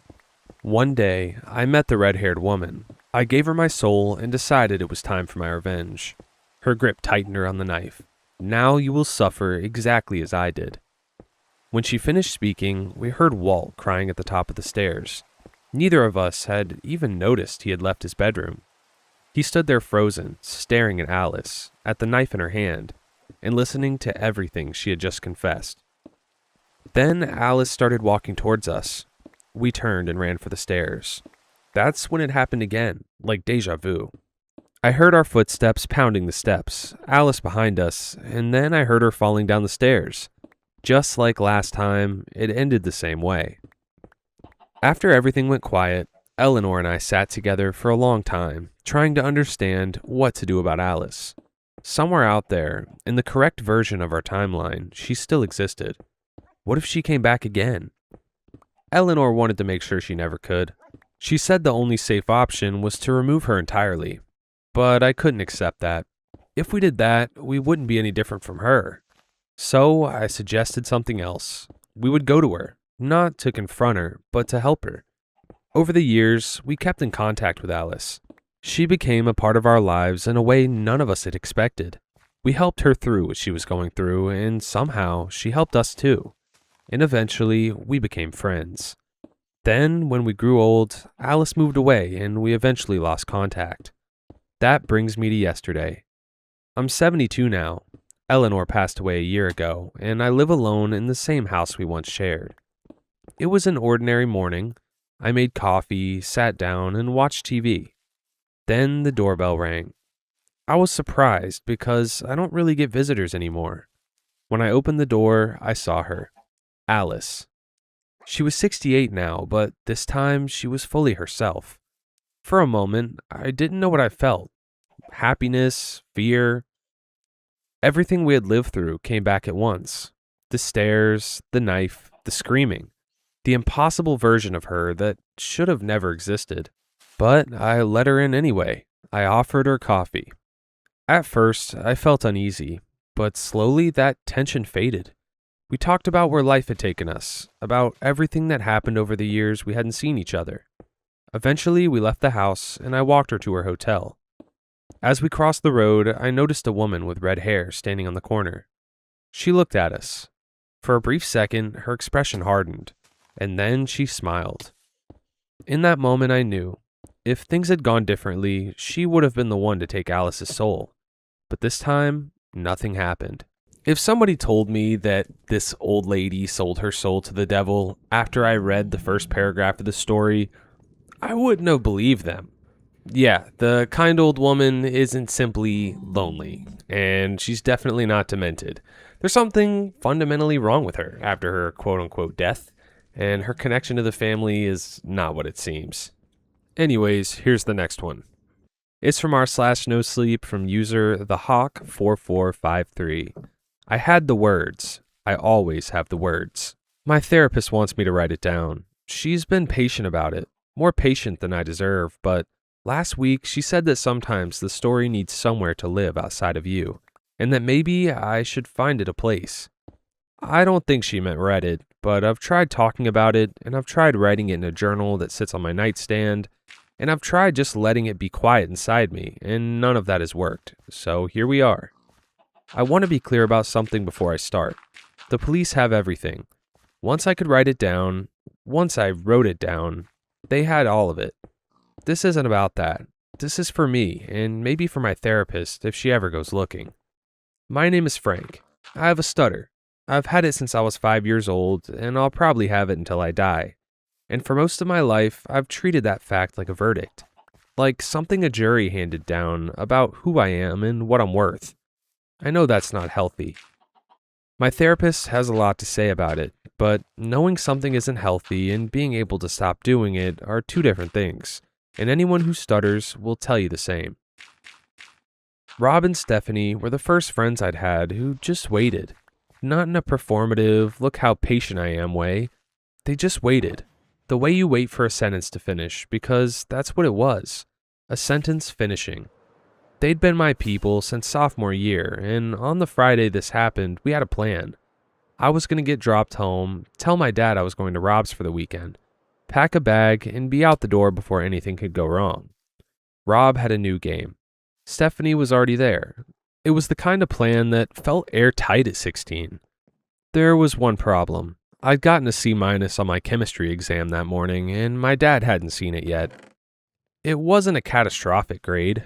My dad wasn't a catastrophic man, but he cared about school in the specific tired way that parents who worked hard and didn't go to college care about school, and I knew that if he saw it before I left, the weekend would become a conversation, and the conversation would become a negotiation, and I'd end up at home all weekend staring at a chemistry textbook while Rob and Stephanie sent me screenshots of the game without me. So, I was nervous. That's the context. I was a 16-year-old kid, nervous about a bad grade, which is the most ordinary thing in the world. And I want you to hold on to that because everything that comes after is easier to understand if you remember where it started. Rob pressed something into my palm before I left their house. Small, white. Cyclobenzaprine, he said, like he'd practiced the word. My mom's, for her back. It just takes the edge off, Frank. You'll stop clenching. Stephanie was leaning against the doorframe with her arms crossed, watching me look at it. You've been wound up since third period, he said. Just take it. It's not a big deal. I looked at the pill for a moment. Then I put it on my tongue, picked up my bag, and at the door turned back. I'll see you guys tomorrow, I said. Rob pointed at me. Text me when you're on your way. I nodded and went to meet my dad. He had the radio on low. Country, which I didn't love, but I'd learned to think of it as his music the same way he'd learned to think of my silences as normal. We pulled out of Rob's neighborhood and the streetlights started coming, one after another, sliding across the windshield in a rhythm that was almost nice. And I noticed something. I felt easy, not tired, not foggy, just easy, like someone had turned down a dial I'd forgotten was always turned up. The tight thing I carried in my chest and my throat and my jaw, the thing I'd stopped noticing because it was always there, was quieter than usual. I took a breath, just to feel how far down it went. My dad asked about Rob's mom, whether her back was better. I told him I thought so.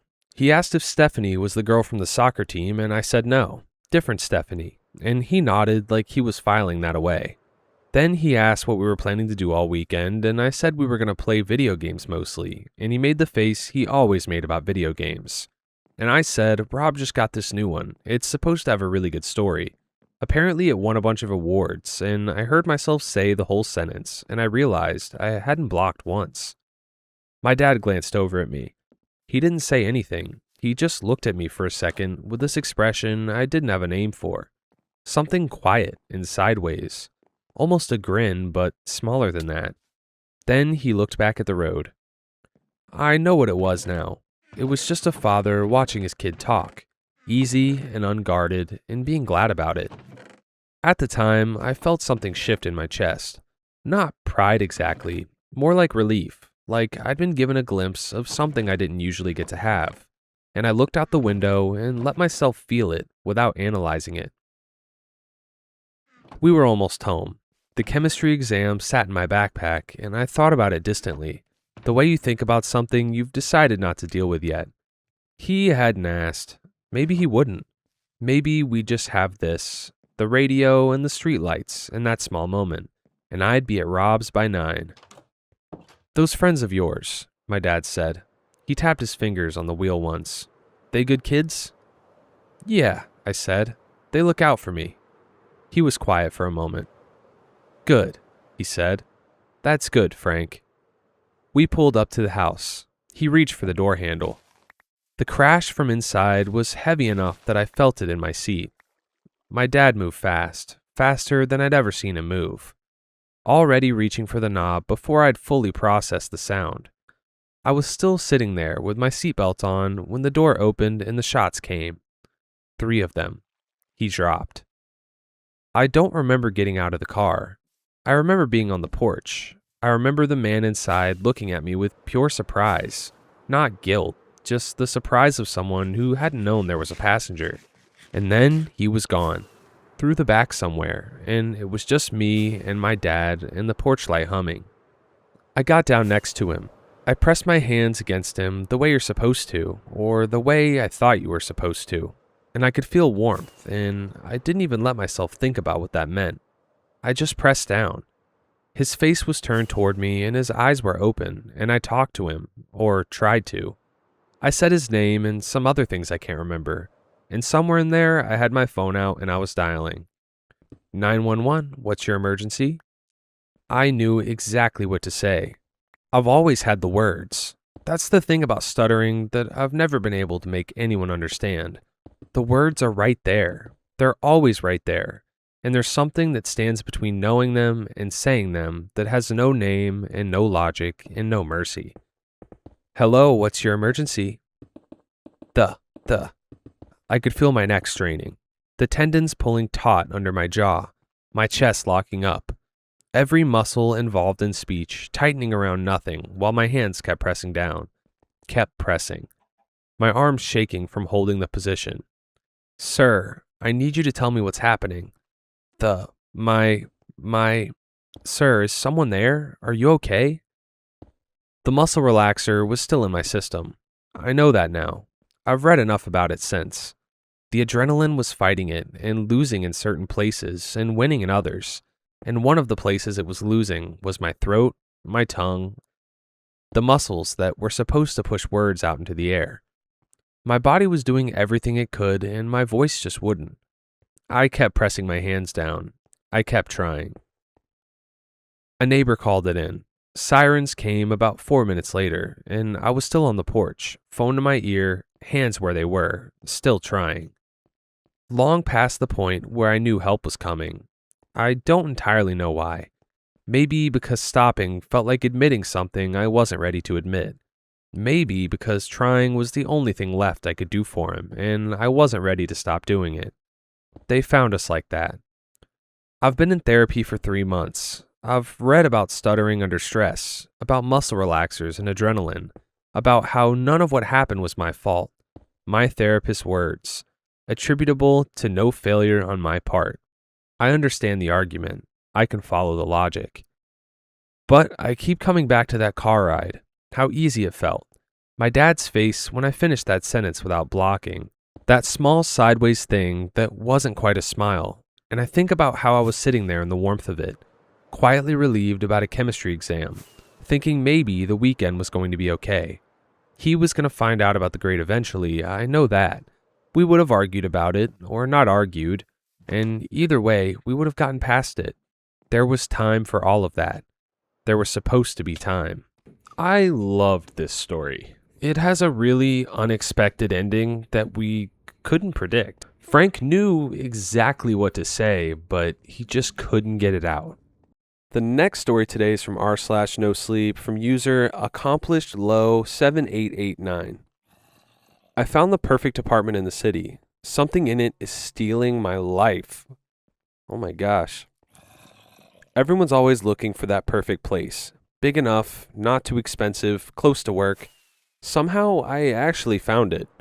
The building itself was old, the kind with narrow hallways and a slow elevator that always made a faint noise on the way up. But it was well kept, clean and quiet in a way that's hard to find in a city like this. The landlady lived in the same building, 3 floors above me. She was a tall, older woman with a soft voice and tight shoulders, and seemed genuinely pleased to show me the apartment. It had 2 bedrooms, a big living room, and 1 balcony. It was also just a few blocks from the office, which meant I could walk to work every morning instead of dealing with packed trains. I walked through each room expecting there to be a catch. I had just graduated and still had student loans to deal with, so there was no way I should be able to afford something like that. But when she told me the rent, I just stood there for a second. She explained she gives a big discount to young women who are new to the city because she had been one herself once, and I didn't question it. I signed the lease the same day. Moving in felt good. My dad helped me bring stuff over and fix a few small things, and for the first time, it felt like I was actually starting my life. The only strange thing that first night was when I dropped the toolbox on my foot and cut the side of my big toe pretty badly. I cleaned it, put a bandage on it, and figured I'd take a better look the next day. But when I woke up, the cut was already gone, like it had happened a long time ago. The first month felt perfect. I used to sit on the balcony every morning, eating scrambled eggs and drinking coffee before walking to work. I was in my early 20s, living in the biggest city I'd ever seen, with a job I actually liked. And it felt like everything had finally worked out. The apartment was a big part of that. The first time something felt off was after a night out drinking with coworkers. I got home, opened Instagram, and saw a picture of myself from earlier that night, and I looked different. Nothing obvious, just older. My face looked a little more tired, my skin dull, with faint dark circles under my eyes. I even pulled up older photos to compare. Same angle, same smile, but it didn't look like the same person. I didn't think much of it at first, but over the next week, it got harder to ignore. My skin got drier. I started waking up exhausted, no matter how much I slept. And one morning at work, I couldn't stop yawning during a meeting. Later that day, during a presentation, I felt this weird pain in my back. At first, I thought it was just stress. My first real job, new city, new routine, it made sense. I went to a doctor just to be safe, and he confirmed it was probably fatigue, so I kept going. Day after day, I started getting used to feeling like that. I went out less, stopped going to the gym, and most nights I just stayed in watching random shows. Every month, I'd slide the rent under the landlady's door like we agreed. I almost never saw her after the first week, and she never reached out. About 2 months after moving in, I found my first gray hair. It was a Sunday morning, and I was brushing my hair while listening to some podcast when I saw it. It honestly freaked me out. After that, things got worse fast. My coworkers started noticing. My face looked thinner, my skin dry and lifeless, and I must have lost over 20 pounds without even trying. The gray hairs kept multiplying. My boss even called me into his office and asked if everything was okay, if I needed some time off. I didn't even know what to tell him. Every doctor I'd seen kept saying the same thing. Stress, burnout, something like that. But the truth was, I wasn't even working that hard. Then Thanksgiving came up, and I decided to visit my parents back home because I couldn't wait to get out of that city. I kept thinking maybe I just needed that break. And for one day, I believed that was it. The first night back in my old room, my skin already looked better. I had energy again, and I felt like myself. But my parents didn't see it that way. They looked at me like they were seeing a different person, like they didn't recognize me anymore. And the worst part came when I stood next to my mom in the bathroom mirror. We looked the same age. That's when I knew it wasn't just stress. I ended up staying there for 2 weeks, and when I went back to the apartment, I already knew something in that place had changed me for good.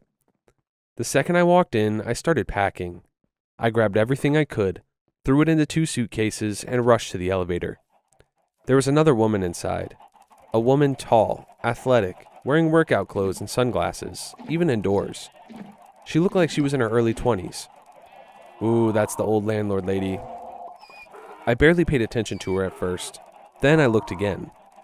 Something about her felt familiar. The way she walked, the way she kept her shoulders tight, the shape of her face. I kept staring, trying to place it. And then it hit me. She looked exactly like the landlady, only decades younger. I stared at her longer than I should have, and she noticed. She turned away quickly and tried to step out as soon as the elevator reached the ground floor, but I didn't let her. I grabbed her arm and turned her toward me. I didn't need her to say anything. I already knew. It was the landlady. I started yelling at her, asking what she had done to me. She tried to pull away, but I wouldn't let go, and we ended up fighting right there in the lobby. Of course, she was now much stronger than me. Much, much stronger. And she shoved me hard enough that I fell and hit the back of my head on the floor. I don't remember losing consciousness. It just felt like everything cut out. When I woke up, I was in a hospital room, with bright lights and nurses moving around at bedside, and the landlady sitting next to my bed. She looked guilty, almost sad. She apologized for pushing me and said she didn't have a choice, but I didn't care about that. I just wanted answers. Through tears, she told me the same thing had happened to her, that she had moved into that apartment about a year ago, and that there had been another landlady before her. I processed that information for a minute, then asked how the hell that worked, and she said she didn't know exactly.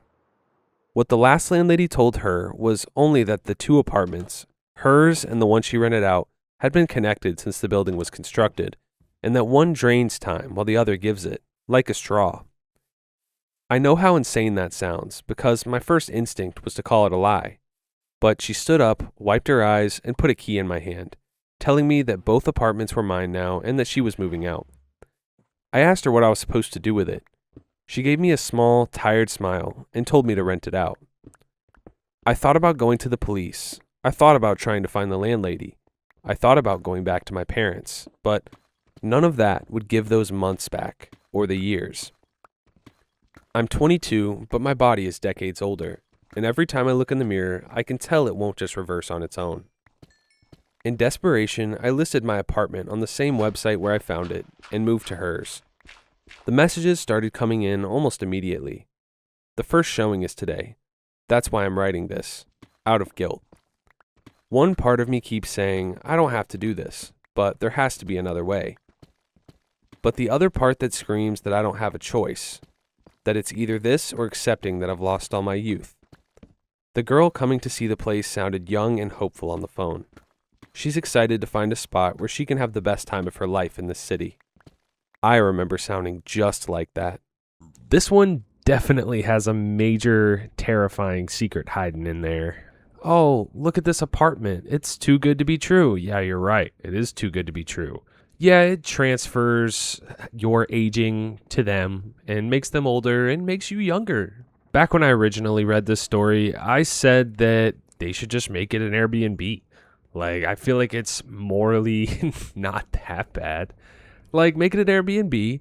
People stay there for 2-3 days at a time, and you'll stay young forever, and they'll, like, never notice.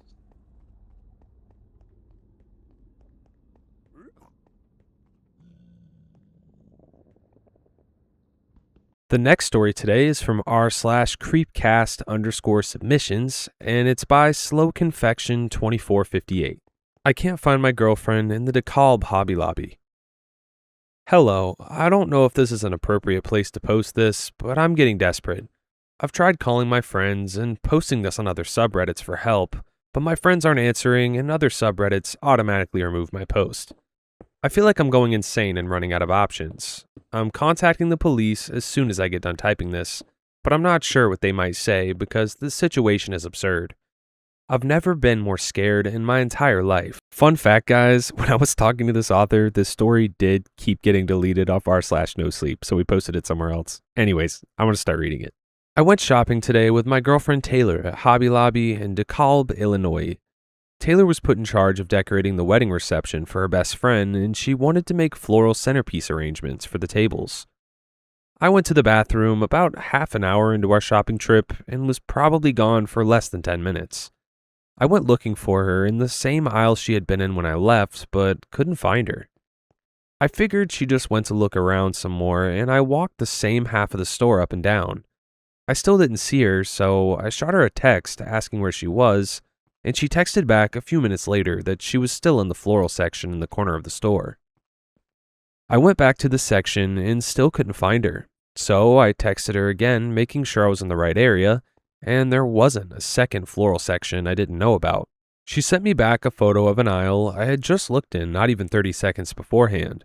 I thought she was just messing with me, so I called her so either she could give me directions or if I could maybe tell if she was pranking me or was in her car or something.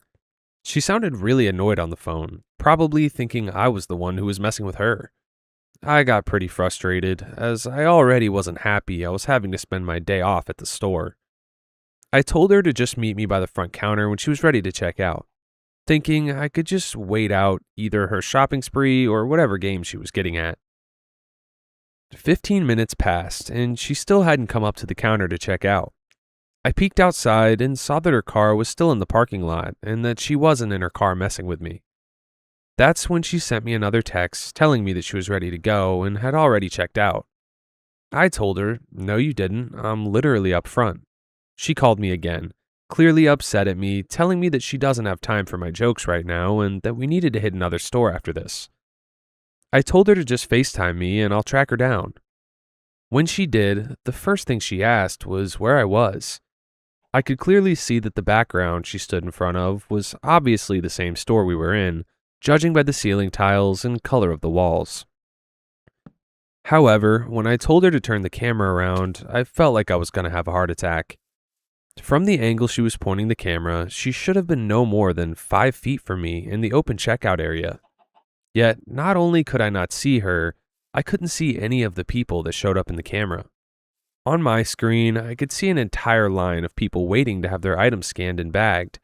But when I looked up, there wasn't just not a line, there wasn't even a single person at the checkout line, or even a door greeter for that matter. I'm in the bathroom now. Even on my way back to the other side of the store, I didn't pass by a single worker, customer, or anybody. I had to hang up on Taylor. I told her I'll be in the bathroom, and I hung up. She doesn't believe me. She thinks I'm messing with her, and I was too overstimulated listening to her on the phone. What the hell is going on?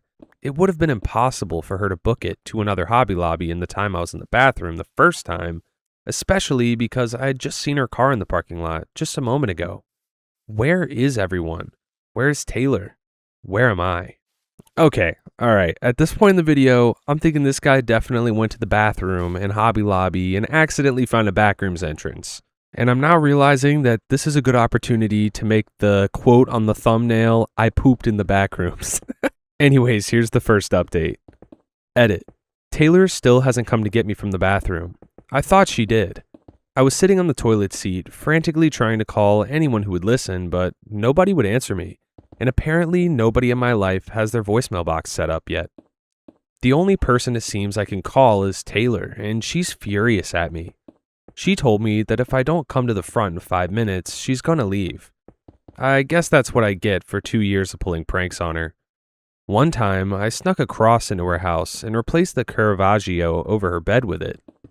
Kept it up the next few times I came over and tried to convince her she was going through some religious psychosis. She's a smart girl, though. She never fell for it. Thought it was funny that I thought I was being so slick with it. I guess now I'm like the boy who cried wolf, though. When she told me she was going to leave without me, I took a deep breath and thought maybe I was just being paranoid. I chalked it up to being hungover. I thought at worst I made an ass of myself to Taylor and to a couple of strangers on Reddit on a post probably nobody will see. I walked back up to the front, but I didn't even make it halfway. I could see the front doors from a gap between the aisles, and there was no Taylor. Once again, the store feels abandoned. There's nobody here. Just that inane piano music coming from the store radio. It feels heavy somehow, like the smooth jazz cover of some pop song I couldn't place, had material gaseous weight that poured out of the speakers and onto my shoulders. It's almost like the sound waves turn to humidity that makes moving through this store feel like wading through water. I made my way to the front of the store and to the front doors, just figuring I'd meet Taylor by her car. It's hot as hell outside, but I'd do anything just to put this behind me as a weird experience I had after a night of too much tequila. I walked straight into the front door. The automatic doors didn't open. When you see an automatic door, you put an unspoken trust in them that they'll always do what they're supposed to do. But my trust was broken, and I walked face first into the glass. I cursed loudly and fixed my glasses back straight onto my face. But my anger at the door didn't last long when I fixed my gaze at the outside world. I can't explain what I saw. It was almost like the light and shadows of the world had inverted themselves. For context, it's supposed to be the early evening right now. Not quite sunset, not quite daytime. The orange hue of the sky is clearly trying to break through, but the baby blue iridescent that typically blankets the day wasn't giving up its fight yet. This is to say, it's a little too early for the dark to play weird tricks on my eyes.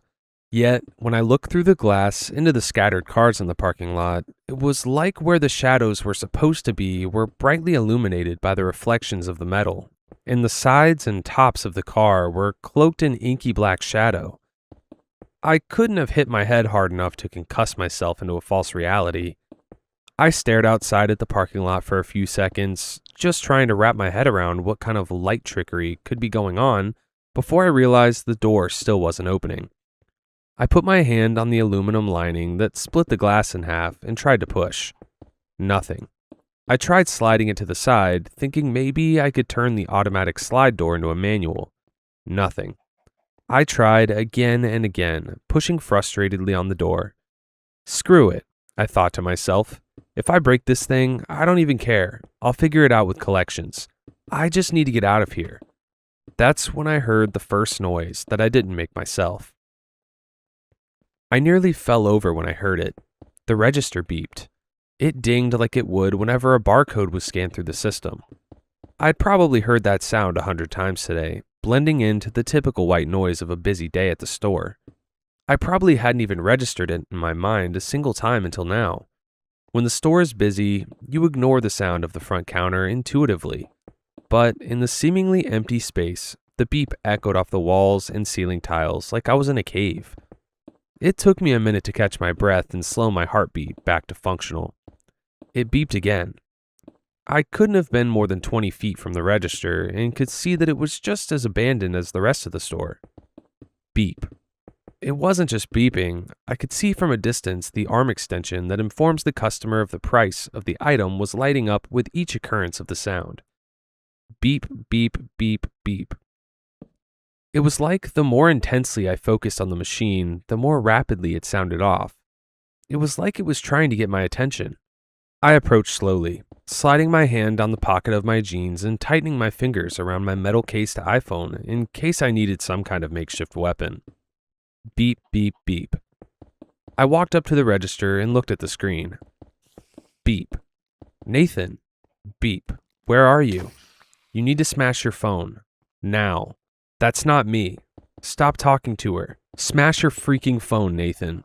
Now. Now. Now. Now. I'm in the bathroom now. I don't know if I've ever ran so fast in my life. The beeping was getting faster and louder, and I don't know what's going on. Taylor won't stop calling me. The slow melodic drone of that god-awful radio is being drowned out by the pounding on the bathroom door. Somebody please help me. Edit 2. I jolted awake from my half-awake malaise. I've been in this bathroom for almost 4 hours, or something like that. The banging stopped, thank God. I didn't know how much I could take. As suddenly as it had started, I was more nervous when it silenced. I never heard anything suggesting someone or something had approached the door, and I never heard anyone or anything move away from the door after the knocking ceased. I should have heard something, considering I can still hear the constant, frantic beeping from the register at the front of the store. It hasn't stopped. It's followed the same constant pattern of beeps and dings since I witnessed it, talking to me. The store has to be the size of a football field, and I can still hear the digital echoes even from behind the closed bathroom door. Not to mention, my phone has been constantly buzzing from inside my pocket. I would do anything to see Taylor again right now, but I would also do just as much to stop her name from flashing on my phone. Her contact photo is a photo of us from our trip to Galveston last year. I'm holding her up on my back as she gives a peace sign to her sister holding the camera. I wish I wasn't sick of seeing this image. She looks beautiful in it. Like I said, I was almost able to take a nap. I thought maybe if I could just fall asleep, maybe everything would be back to normal. Maybe this was all a bizarre nightmare. I prayed that maybe Alex or one of the guys put something in my drink as a joke and I'm tripping balls right now. I was so close to tuning out all the noise and slipping unconscious before a new sound joined the overstimulating cacophony of noises surrounding me. Nathaniel Sutton to customer service, please. Nathaniel Sutton to customer service, please. Thank you. The intercom belted over the piano tune, uttering my name and ordering me back to the front of the store. The voice. I guess I shouldn't be shocked by anything anymore. I'm in a reality that is so beyond normal at this point, I don't know what more could register as surprising. It was my voice. My heart sank into my stomach. It's the first interaction, if you could call it that, with the world as I knew it in hours. I thought maybe I had entered a weird, half-asleep dream state and imagined it somehow. I stared at the ceiling in a rigor stillness, waiting for any kind of sign that I hadn't imagined whatever had just happened. Nathaniel Sutton to customer service, please. Nathaniel Sutton to customer service. Thank you. The PA system spoke to me again, but much slower than the last time. I can only compare it to the sarcastic, exaggerated tone you would speak to someone who hits you with yet another clueless "what?" as you tell them a story. It was like it was mocking me for shutting myself in the restroom, as if the idea of being in fear was humorous to my disembodied vocal clone. I had to do something. If nothing else, I just couldn't handle another constant repeating sound in my ears. The beeping and my phone vibrating were driving me insane. I unlatched the stall door and poked my head outside to reassure myself that whatever was pounding on the door didn't silently sneak its way into the bathroom without me noticing. Nothing. I approached the door to the bathroom and inhaled slowly. My heart pounded so hard, I thought it would crack my ribs and escape from my mouth. Before I could talk myself out of it, I yanked the handle open. I wish I just stayed put. For the first time in hours, I finally saw another human being. I didn't just see one, though. There were dozens. For context, the bathroom at this particular store was down a hallway and situated near a break room in what I assume was the stock room. Of all the times I've been to this store, I've only crossed paths with someone a handful of times. Either a worker on their way to their lunch break or someone leaving the restroom, something like that. This time, however, there must have been at least 30 people, all walking in a flowing conglomerate of bodies, walking every which direction. They chattered mindlessly, not even to anyone in particular. Some wore the traditional work attire of the store employees, blue vest and khaki pants, and some wore just regular everyday outfits. Some had carts, some didn't. I've never seen anything like it. It was like I had traveled back in time to the peak of Black Friday chaos shopping. As soon as I opened the door, the noise from the mass of people hit me like a strong wind. Despite this, it did practically nothing to drown out the beeping of the cash register and my phone vibrating in my pocket, and the migraine-inducing symphony gained a hellish new instrument. I tried to just stick my head out and see what was going on, but before I knew it, the men's bathroom started to flood with people, like a hole in a submarine taking in water. I must have been shoved out of the way by 10 different people as they spewed into the restroom. I couldn't even catch my bearings enough to speak up as I was swept out of the doorway anti the rushing rapids of humanity. As I made my way out of the small hallway leading to the bathroom and back into the store, a sense of dread washed over me. There had to be thousands of people in this Hobby Lobby. I couldn't believe my eyes. Last time I looked out into the aisles of this wicked place, there wasn't a single person here, and now it was packed. Comparing the store floors to sardine packs would be an understatement. It was like half of DeKalb decided today was the day to save 40% on scented candles, and they would stop at nothing to squeeze themselves in here. I had no choice but to try and wade my way through the bog of people and make it back to the front. The sounds alone were becoming unbearable. Hundreds of shopping carts squeaking and rolling around with their baskets crashing into objects and bodies around them. The jibber-jabber of shoppers echoing and converging on the high walls and ceiling. The drum line of constant footsteps. It was deafening. It was almost impossible to make out anything that people were saying. I could only catch the occasional word or phrase from passerby. It's that time of the year for crafts. I hope I get a receipt. There are too many candles in here. I think I'll buy something today and tomorrow too. Maybe I should decorate my lawn. Nothing made any sense. It was like aliens who had a general idea of what a store was feeding these people a script on what to say. On top of that, I was constantly being jostled around uncomfortably the entire time. Shopping carts careened into my sides and ankles and nearly knocked me over. I felt elbows and shoulders bumping into me with nary a concern to look my way. It's like I was invisible to the mob. It's like everybody else was invisible to each other. It took me an hour to make it to the front of the store. I can't explain it. I don't know if it was the swell of people crowding the walkways, but the store felt like it was bigger than the last time I stepped out of the bathroom. For half of my journey, I couldn't see the wall on the other side of the store, when before I could. When I finished my agonizing trek to the front registers, I noticed that the checkout counter was still empty. Well, empty in the normal sense. An uncountable amount of people still walked around and against the counter, but nobody was seemingly working the line to scan and bag people's items. It resembled more of a mosh pit at a well-dressed music festival than a store.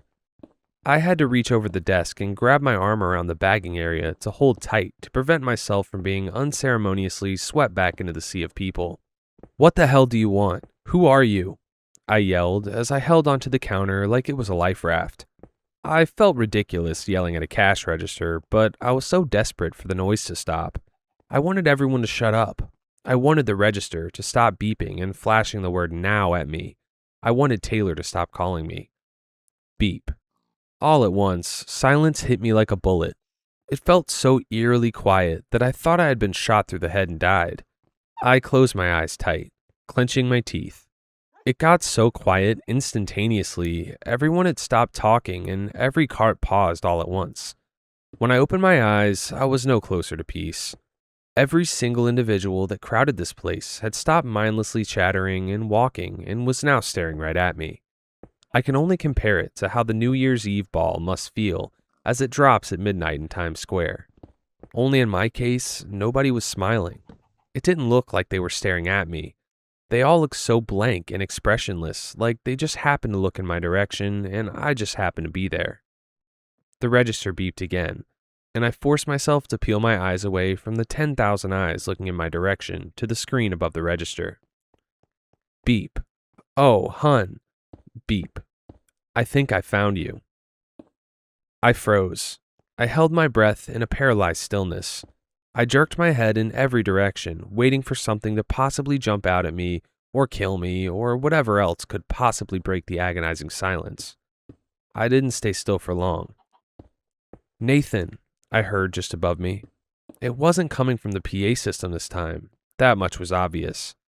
It sounded too human and real to be another voice from the intercom, but not human enough for me to place it. I snatched my head up to my left. It was Taylor, but it wasn't my Taylor. I was wrong in my judgment, thinking it was coming from the ceiling.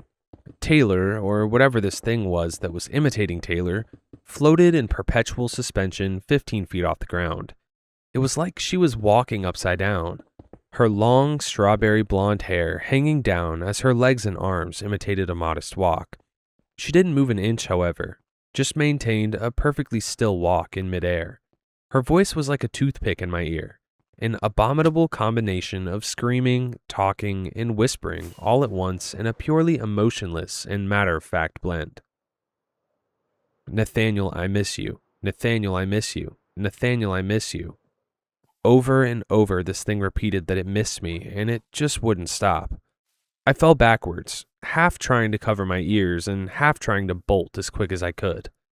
I scrambled and kicked my feet up as hard as I could move them, almost slipping back down as I tried to run. I was still surrounded by the blank-faced shoppers, but I was running on pure adrenaline. I used my head and shoulders as a battering ram, trying to wedge my way through the masses as the sound of whatever was imitating my girlfriend pierced my ears. The people wouldn't budge on their own. It wasn't like they were statues. They moved and reacted like people, but it's like they were mindlessly determined to stand and stare at me like their lives depended on it. I let out a primal, instinctual scream as I forced myself to keep pushing through a jungle of arms and torsos. It took all the strength I had to make any progress at all. I could hardly see, and I was starting to lose another sensory signal as the sound of Taylor's voice had started to sound blurred, like I'd put my head underwater. My ears were bleeding. They had to be. In the moment, I was too high-strung to notice, but the warm dripping sensation down my earlobes still registered. I pushed and pushed with all my might until I felt my head crash into one of the windows that stood beside the entrance doors.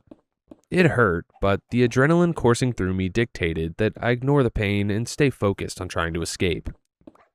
I was smushed stiffly between a dozen of shoppers, trying to press my way against the glass to at least have some kind of connection with the walls of the building. I had to try and break the glass, but my arms were too cramped to lift them up enough to use my fist to smash my way out. I quickly glanced up and over my shoulder now that my hearing loss had rendered me unable to establish where Taylor was in proximity to me. To my horror, she was continuing the weird walk cycle she was stuck in, but she was getting closer. She wasn't walking on the ceiling per se. For once, she was a foot below the tile at least. And secondly, the steps I saw her take didn't match the distance she covered. It was like a weird glitch in an old video game.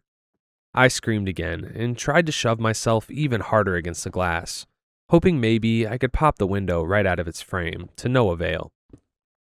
Nathan, I miss you. Nathan, I miss you. Even though her piercing vocal expulsion had shattered my eardrums, I could still hear her getting closer and her voice getting louder. I was getting desperate. I pushed harder and harder and harder, but the window wasn't budging. In an impulse, with no other options left, I cocked my neck back and slammed my forehead against the window with a loud thunk. It hurt like hell, and for the first time in my life, I understood what people meant when they said seeing stars. I didn't have time to think about the pain and confusion. I needed more than anything to just get the hell out of here. I reared my head and lined up for another headbutt against the window. Thunk. Again, nothing. Even though I thought I knocked myself unconscious, I could hear Taylor's voice getting closer and louder. I could barely stand. I'd probably have fallen down if the sea of shoppers weren't keeping me pressed against the window. With the last of my strength, I tried one more time to rear my head, and with all of my might, I crashed it into the glass. My hearing reestablished itself like a soul re-entering a dead body. All at once, I heard clear as day the sound of the glass shattering, quickly followed by the store alarm. I fell forward onto the sidewalk outside and stumbled before I hit the ground. Shattered glass cut into my hands and knees and back as I fell and settled onto the ground. My head pounded as I struggled to regain full consciousness. I groaned in agony, unable to push myself back up. I couldn't risk getting more glass stuck inside me, and I could hardly move my arms anyway. The alarm rang in my ears as I lay on the concrete. Taylor's voice joined with it, but this was noticeably different than whatever entity had just met me in the store. It had more emotion, more humanity in it, screaming my name in a more familiar voice. Footsteps and distinctive chatter soon followed, getting closer and closer before I started to be subsumed by the pain. I could feel my clothes start to well on my arms and legs, blood pouring out of my body from the shards of glass. It seemed my forehead got cut in the process as well, feeling small drips splashing on my nose and chin. My head felt like there was some kind of creature trying to escape out of my brain and through my skull. The pain and dizziness combined into an overwhelming force that consumed my entire consciousness. Out of everything that happened, the pain may have been the loudest experience I've had today. It's been 2 days since I lost my girlfriend in the DeKalb Hobby Lobby. At least, I think it was. That's what the call ended on my phone suggests, at least. I'm still not sure. All I know is that the doctors told me I had some kind of mental breakdown. I'm not sure how long I've been in this hospital bed, hooked up to God knows what and covered in bandages. I started writing this update shortly after I talked to the police. The officer was nice enough, I guess, at least nice enough to give me an update on, well, what everyone else saw. He said that Taylor told him that I'd gone into some kind of trance in the checkout line at Hobby Lobby before I started to sprint into the window like a lunatic. His words, not mine. Apparently the doctors don't know what happened, floating ideas from brain hemorrhage to a stress-induced mental breakdown. I guess they're waiting to see where this goes before deciding how responsible I am for the damage to the window. I saw Taylor for a little while. She came with her mom, but she didn't stick around long. Apparently I really freaked her out with the whole crashing through a window thing. She didn't provide much more detail than the officers were able to relay to me. In fact, she didn't say much of anything. She asked if I was okay and told me she loved me and would be here for me, but I don't know. I could tell by the look in her eyes that something changed in her perception of me. She wouldn't take her eyes off me in the same way you'd keep your eyes on a rattlesnake in the grass as you try and walk around it. Her mom just looked comatose. I don't know if we exchanged a word while she was here, other than greetings and partings. I don't know if it's whatever painkiller they're pumping me with, but I'm numb to it all. The panic and confusion is past tense now. Everybody is assuming I'm either sick or crazy, and I don't know if trying to relay my experience, the experience that I know happened to me without a shadow of a doubt, would help any. If I seem indifferent to my situation, I'm trying not to be, but like I said, whatever is in this IV in my arm has to be some kind of sedative. I guess the doctors don't want me having another freak out. I think I'm going to wear off soon though, judging by the empty IV bag on the hook. I feel like that should be replaced by now, but I haven't seen any of the doctors in a while. Actually, come to think about it, ever since Taylor and her mom left the room, I haven't seen anyone in a while. The only activity in my room in the past hour or so was Taylor calling me a little while ago. She asked me what room I was in. A little confused, I told her, I'm in room 220, second floor. She whispered back to me, Babe, are you sure it's 220? I was just in there, and the room is empty. So yeah, if you didn't already put it together yourself, the terrifying secret of this one is he probably never left that Hobby Lobby. This one got a little too psychological for me, but that just means it was written very well. The next story today is also from r/scary stories from user Donovan221. I sold my soul to the devil. She only gets it once a year. Listen, I know the magnitude of the mistake I've made. You don't have to remind me. But I mean, at least let me explain myself. She was just so gosh darn cute. Her pretty blonde pigtails, the adorable little lemonade stand that she had set up all by herself. I just couldn't resist her charm. I should have known something was up when she slid me that contract, because, duh, right? But man, the way she did it, she had this whimsical, childish look in her eye, the kind that could melt the heart of even the most hardened criminal. "Hey, mister, you want to partner up? I could sure use the help," she inquired, wiping sweat from her brow cartoonishly. I replied joyously with "And what might you need help with, you little entrepreneur?" She beamed with excitement at my compliment, and her eyes shone and glistened in the sun. "It's simple, mister. All you gotta do is help me once a year," she exclaimed, raising a finger up to my face to emphasize her words. "Once a year, huh? This seems more like an all-summer operation." She giggled and hid her face behind her hands before responding. "No, silly. I'll just need your help one time a year. I've been trying to find people all day, but no one takes me seriously," she pouted, crossing her arms and furrowing her brow. This shattered my heart. She just seemed so wounded, so hurt that no one wanted to help her make a few extra dollars. So all I have to do is come out here once a year and do what? "It's simple, mister. All you gotta do is come on by and purchase a lemonade. Mom tells me it's an investment opportunity." Glancing down at my watch, I realized that I was beginning to run a little late to work. Not wanting to upset the little girl, I threw her a bone. "All right, sweetie, I'll bite. I'll come out here every year and make sure to ask for a lemonade from you personally. How's that sound?" She glowed with excitement, and I took pleasure in knowing that I had made her day just a little better, even if it was just by a tiny bit. And with that, I raised my lemonade to her and tipped my hat as a farewell. As I turned to walk away, however, I heard her sweet voice call out from behind me.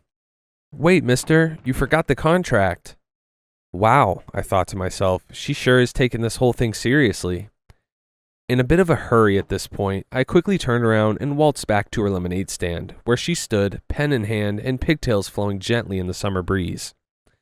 "Of course, how could I forget?" I said, putting on the most professional voice I could muster. Without even looking at the contract, I pressed the pen right against the dotted line where her little index finger pointed. I signed my name, and without warning, the girl snatched the paper. She stuffed it within the pocket of her overalls before beginning to laugh. It started out childish and sweet, happy even, but it grew into something demonic, something hardly human. Her head twitched as her body rocked back and forth like a metronome. Her laughter seemed as though it was all I could hear, and the world around me seemed to be growing dark. The noise grated my eardrums, and I felt as though they would burst at any moment. The girl's eyes were now pitch black, burning with a kind of ferocity that is only seen within Holy Scripture. I felt nausea and dizziness begin to overcome me, and before I knew it, my vision was swimming. The last thing I remembered was my body smashing hard against the grass in front of the girl's home. Then darkness. I awoke in bed, my own bed. I had no memory of returning home, yet my room was spotless and my bed had been made with precise care. I, however, was covered head to toe in dark red mud that caked my arms and legs. My fingertips had been stained black, and a gash had been carved from my abdomen all the way up to my neck, before being stitched up crudely. What really tormented me, however, was the overpowering taste of pennies that was still present in my mouth. I had a headache from hell, and my entire body throbbed in pain. Looking in the mirror, it looked as though I had aged 5 years, seemingly overnight. My hair was matted, my facial hair had grown to a feral extent, and my mouth seemed to be stained with gore. Amidst my panic, I noticed that the television had been left on, and that the channel had been set to a breaking news report. Arson reported at a neighborhood home in Gainesville, suspect still at large. I looked down at my fingertips, and the pieces fell directly into place. I noticed that house from the news report. I recognized that lawn, and I knew exactly who had been running that little lemonade stand that sat like a beacon within the front yard. My head throbbed harder, and I felt like I'd thrown up. What finally pushed me over the edge and had me curled into the fetal position at the edge of my dresser was a note that I had neglected to notice earlier, too distraught by my reflection. A note that simply read, "See you next year." This one's pretty easy to justify why it's in this video. The little girl running the lemonade stand, yeah, she's the devil. And I can't stress this enough. Please look over contracts before you sign them, because you might just be signing away your soul. The next story is also from Donovan221. I think my son is a serial killer. I tried my best. I really tried. I didn't want parenthood, but when it's given to you, hell, it's not hard to fall in love with it. It has its ups and downs, sure, but through it all, you learn to love your child. They're an extension of you, a part of yourself that you can try and mold into an even better version. Unfortunately, people aren't as clean cut as that. You tell them to zig and they zag. It's just how life is. Beyond the disagreements and head bumping, though, it's still possible to raise a kid. Bring them up right in the world. That's what I thought I was doing. My son was well-mannered, a gentleman, and God, did he have his way with the ladies. Once high school started, it seemed like every other week he was telling me all about his new love, or how he was sure this was the one. He was only 15, but who was I to cast doubt on whatever love life he found for himself? Plus, it all stayed at school, having those cafeteria dates and what have you. However, by 17, he was actually bringing girls over to meet us, having dinner with his mom and I. Now, I'm not the best with names, but I do remember faces quite well. That's why, when I started noticing the missing person flyers, I was quick to cock an eyebrow. But this is my son we're talking about, the boy who I'd raised since I was a child myself. I was 16 when he was born, and I worked my ass off for him. We grew up together. I couldn't convince myself that everything was peachy forever, though, and by the time I saw Miranda's name on one of those flyers, the most recent girl he had brought home, I knew that I had to talk to him. I needed to set things straight, give some relief to my suspicion. I begged God, prayed like a madman that I was wrong, but the more I thought, the more I started connecting the dots. I'd never had one of these girls visit more than once or twice. I'd already caught my son sneaking out at night on multiple occasions. He seemed to always have those hollow eyes whenever he interacted with any of them. When he talked about them, though, it was different. It was like he was truly excited, but not in that normal teenage boy kind of way. It was like, when he talked to me about them, he was fantasizing, thinking about what he wanted to do to them. When I finally got home after a long day at the office, I practically sprinted up the stairs to my son's room to inquire. To my disappointment, the room was empty and my son was nowhere to be seen. What I did find, though, were missing person flyers, folded neatly on his nightstand, each one depicting a different ex-girlfriend. Now, if it had just been the flyers themselves, I'd have been able to explain it away. Maybe he was helping to hang them up. Maybe he just had to run out to finish and had forgotten to grab them. No, life can never be that easy. What made me realize that I needed to do more than just talk to my son was what he had been writing on the flyers.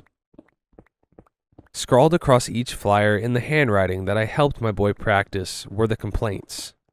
Too loud, too demanding, too arrogant, too annoying. I sifted through the papers, and by the end had read a total of 7 complaints. A tear fell down my face, streaming down the cheek, dipping into my newly discovered smile. I must have been in a trance because I didn't even hear the bedroom door open. All I remember is that faint, quiet, "Dad?" before I turned to greet my son. Emotion overwhelmed me, and all I could think to say as I outstretched my arms for a hug was, "That's my boy." The whole time I was reading this story originally, I'm thinking, oh man, the OP is so concerned and they hope their kid's not a serial killer. But in all reality, they would have been very upset probably if their kid was not a serial killer. The next one's from r/scary stories from Trash Tia. Every graduation day, my friends and I are brutally killed by a woman in a black suit. 10 minutes into graduation, my friends were already dead. 10 elephants. I was soaking wet, my dress glued to me. 9 elephants. Forcing myself into a run, I tripped over my heels. 8 elephants. Damn it. 7 elephants. There was no point in counting, but counting felt normal. 6 elephants. Counting felt like I was going to escape. 5 elephants. Survive. Harry's blood painted on my face. He still felt alive, warm, swimming in my vision. I could still see cruel silver being plunged into his chest, rivulets of red pooling down his lips and chin. 4 elephants. Harry told me to run, so here I was. 3 elephants, running. Forcing myself to breathe, I swiped blood from my eyes. 2 elephants. Twisting around, I scanned the empty school hallway for movement. 1 elephant. Annalise's brains dripped down my face. I was picking pieces of her skull from my hair. Tiny, pearly splinters stuck to me. Annalise was sucked down the pool drain, her body mincemeat on my dress. Her grisly remains were floating on the surface, painting illuminated water in a striking, almost breathtaking red. Harry was sliced apart right in front of me. They were dead.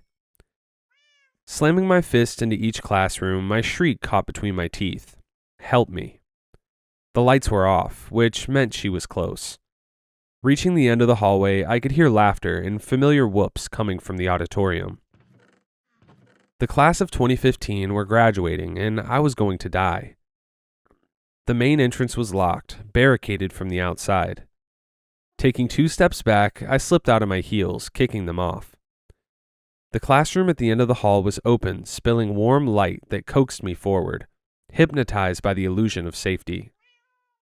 With no choice, I staggered toward it and pushed the door open, stepping directly into warm entrails squelching between my bare toes. I had to bite back a cry. Mary hung upside down above me, her body swaying back and forth, strung up like meat to the slaughter. The girl had been gutted straight through her designer Diana Mini, her glistening remains sparkling under unearthly light. Mary's eyes were still open, lips parted, as if to warn me. For a dizzying moment, I was paralyzed. A door banged shut, running footsteps, heavy panting breaths. Damn, a familiar accent cried out. Damn it. I could hear him slamming his hands into classroom doors. I need help. The voice should have been comforting, but I was already seeing an opportunity to hide myself. Swallowing barf, I leapt over glistening red entrails and dropped onto my bare hands and knees, crawling under a desk, gagging my own panting breaths. The door swung open, and I buried my head in my arms, risking a peek. Isaac Redfield stumbled through the door, immediately falling to his knees, his head buried between his legs. He was sobbing, choking on breaths, suffocating him. Isaac looked helpless, hopeless, before his gaze caught mine. I thought Isaac was dead. The last time I saw him, he was being violently dragged into the janitor's closet. I could see where he narrowly missed being butchered, a gaping hole ripped straight through his suit jacket. He was covered in the remnants of Harry, grisly scarlet turning him into more of a canvas than human. Thick brown hair hanging in wide, almost unseeing eyes, barely penetrating mine. Isaac pressed a finger to his lips, his voice bleeding into a shaky breath. Don't say a word. The door opened, 2 familiar boots stomping through. Isaac twisted around, forcing himself to unsteady feet. I could only see her slick black shoes. The woman pivoted on her heel and started towards Isaac. Oh no. His hiss broke out into a sob. I watched him do a little dance backward in an attempt to distance himself, but he was just backing into a corner, staggering over himself. His hand shot out, blindly grasping for a weapon, a chair leg, but her boots continued, stomping towards him. Isaac tried to throw himself past her, but she was so fast, reaching out and grabbing the boy by his neck, her fingers pulverizing. His arms flew up to peel her hands from his throat, but she was choking him. When Isaac's arms went limp, she slammed him into the window, and my body coaxed me to move, to run. Isaac was half conscious, sputtering blood, his head hanging. Run. But I couldn't.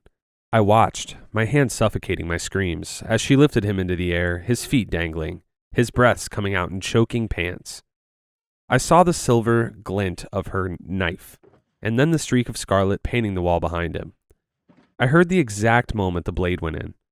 Isaac's panting breaths became wet gurgles, his dangling legs going limp. The slow stemming puddle of red accumulating across marble snapped something into my mind. I forgot how to run, to move my legs, to even breathe.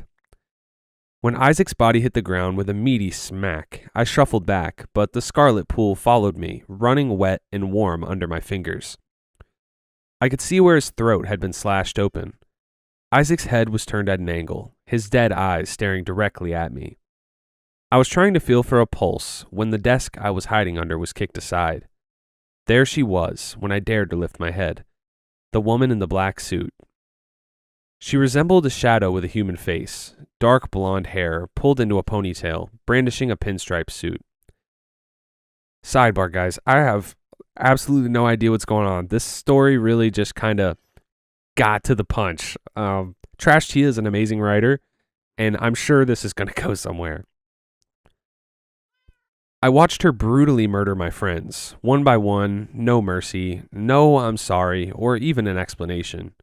She butchered Annalise in the swimming pool, gutting Harry and Mary, and now Isaac.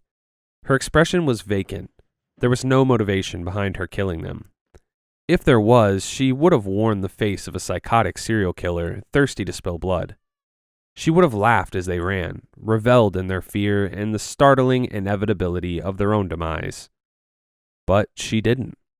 Instead, the woman in the black suit stalked after them. She never stopped, never faltered, until they were all dead. Until their breaths were thinning, their blood staining her hands. The woman did not smile when she wrapped her hands around the curve of my neck and slammed me against the wall. I saw stars going supernova, trying to suck in oxygen, her relentless grip tightening. Black spots speckled my vision, and I was half aware of the ice-cold prick of silver sinking into my flesh. She was slow enough for me to count each of my lingering breaths, watching my own blood soak the front of my dress. When she dropped me, I landed on my stomach, but there was no pain. It felt like dreaming, choking on words that wouldn't come out. Weird, I thought, my eyes flickering. I counted ceiling tiles, dizzily, a slow spreading darkness pricking at the corners of my vision. Last time, Isaac died first in the swimming pool. Harry managed to stab the bitch in the back, only for her to chase him to the main entrance, gutting him on the spot. The woman in the black suit loomed over me while I focused on breathing, only for her to deliver one last screw you blow to my head. My vision contorted, and I sunk into the ground, straight into oblivion. That spat me back out. Bonnie! I was numb to my mother's voice. I used to wake up screaming, my hands around my throat, clawing for wounds that were no longer there. Now I was somewhere between acceptance and losing my mind. For a while, I didn't move, lying on my back and considering the unthinkable. I never had the guts to actually go through with it, though. Being murdered is one thing, but actually doing it yourself is another. Okay, cool. Okay, she was dreaming. Bonnie, Mom's voice was louder, and I mocked her words. Get up, sweetie. I made your favorite chocolate chip pancakes. Sorry, guys. I paused, counting elephants. I had mastered the ability to perfectly mimic her tone. And don't forget to thank Miss Benson for that beautiful dress. You know she really wants you to attend graduation. Mom was right. I couldn't afford a decent dress, so my teacher offered. But after being hacked apart, drowned, bisected, choked, and having my throat slit in different variations, I can't say I was thrilled to wear it. The dress was ruined every time, reduced to tatters clinging to me. Rolling over in bed, I pulled my phone from my nightstand. Always the exact same notification illuminating my home screen. Graduation day. I hated that notification. Unknown number flashed up on screen. Hello? I mumbled. How'd you die this time? Isaac Redfield's voice was muffled slightly. I think he was brushing his teeth. My throat was slit, I said. You? You should know, I heard him spat. I mean, you did watch me die. That wasn't my choice. He spat again. Does the woman in the black suit seem familiar to you? I wasn't sure if he was screwing with me. Yes, I said dryly. No, not like that, Isaac groaned. I mean, don't you, recognize her? I swear I've seen this woman before. Squeezing my eyes shut, I reveled in the slow passage of time. 7 a.m. to 8 a.m. was my favorite part of the day. I used to freak out trying to leave town and find the best hiding place. Now, I just lay down and vibe. There was something both terrifying and yet weirdly peaceful about knowing whatever happened. I was going to die. Dude, I've definitely seen her. I rolled onto my face. Is that before she started brutally killing you in a never-ending Groundhog Day or after? Isaac paused, and I buried my head into my pillow. Both? Both? He was either going crazy or onto something. I wasn't counting on the latter. Isaac's deaths were the most brutal. I wouldn't be surprised if the trauma had knocked something loose in his brain. Yeah, his laugh was nervous, more of a splutter. Throughout our situationship, I had come to know his laughs well. I knew his fake laugh, his trying not to cry laugh, his trying not to laugh laugh. I even knew his I'm losing my goddamn mind, I'm going to die laugh. But I didn't know his real laugh. Does that sound crazy, or... Instead of answering him, I ended the call. At breakfast, I could still taste my own blood. Oh my gosh. Mom hovered over me, blonde streaks of hair hanging in her face. Dressed in her fluffy pink bathrobe, my mother should have been a comfort.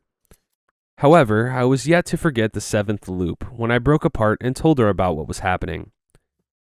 Mom immediately called the doctor, convinced I was having a psychotic break.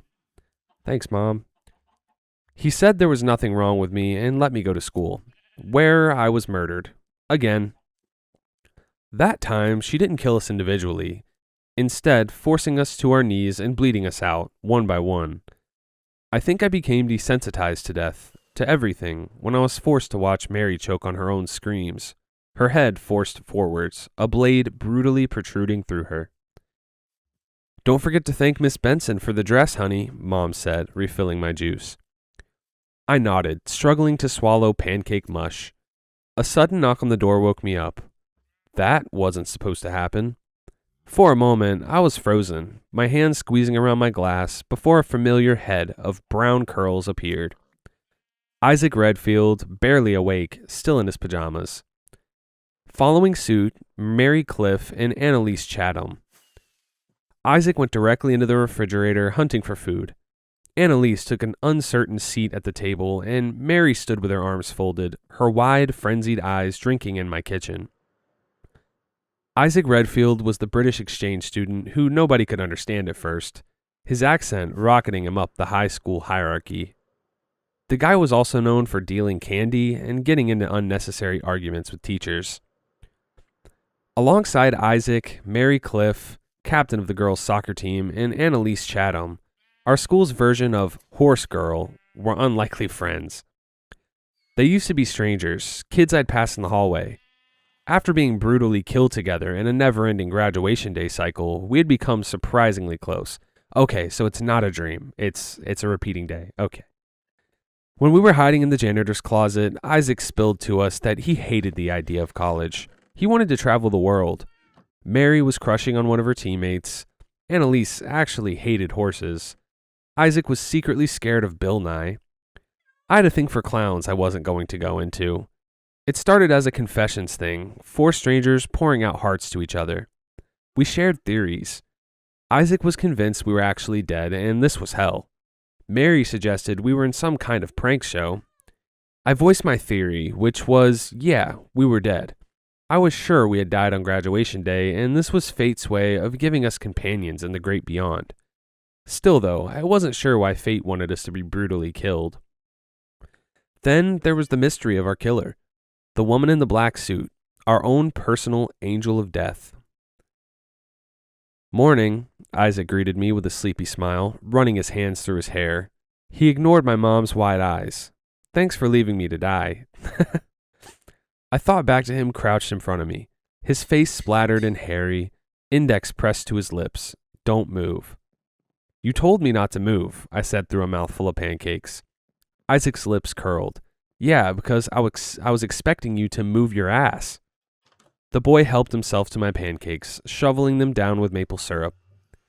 I wasn't used to the others actually coming to my house. That never happened. We either met up at school or were killed before we even saw each other. I knew Isaac was secretly pissed. It wasn't the first time I had thrown him under the bus. Still, I was yet to forget him, accidentally drowning me 9 graduation days ago. He said it was an accident, but I definitely felt him shove my head under the water so he could make a run for it. There wasn't enough room under the desk, I told him pointedly. gesturing to my mother, who I think was still trying to register 3 strangers walking into her kitchen unannounced. Mom had been vocal about me finding friends since freshman year, but I don't think she was expecting these friends. Mary was well known around town, our girls' soccer team dominating the local Gazette. Annalise's father was the principal of our school. She was also the 2014 pageant winner. Isaac was more infamous, especially for his candy. What? Isaac shrugged, shooting my mom a grin. It's not like she's going to remember me anyway. He offered her a 2-fingered salute. Sup, Miss Haverford?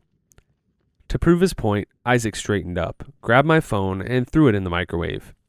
Mary chucked a banana at his head. We get it, she said with an eye roll. You don't need to resort to blowing things up every single time. Isaac responded with stubborn British noises, but she was right. All right, guys, what are British noises? If you're British, let me know what a British noise is. On our 3rd graduation day, Isaac thought we could kill the woman in the black suit by blowing her up with science equipment. Instead, he blew himself up, leaving the rest of us to her mercy. Mom seemed to snap out of it, her smile broadening. Oh, you didn't tell me you were bringing friends over. Mom immediately entered mother mode. Do you kids want breakfast? She asked them, her voice high, almost shrill. When we were alone, Mary took center stage, hoisting herself onto the counter. The girl was a natural leader, so of course she was our spokesperson.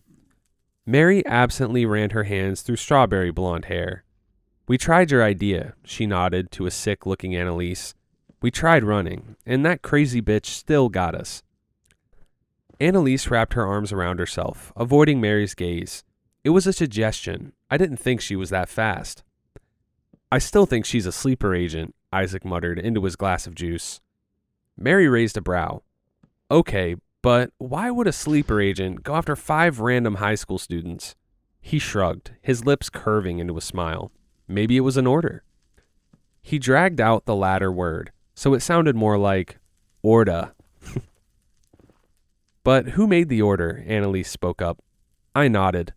The government or the shadow government don't go after high school kids. Isaac leaned forward, comfortably resting his chin on his fists. So what do we do now? If we can't beat whatever this thing is, what do we do? Die. That is what we did for 10 consecutive graduation days. I woke up, I ate breakfast, pancakes and orange juice. I went to school and I was murdered. I was hacked apart, burned alive, drowned, impaled, and beheaded. And nothing worked.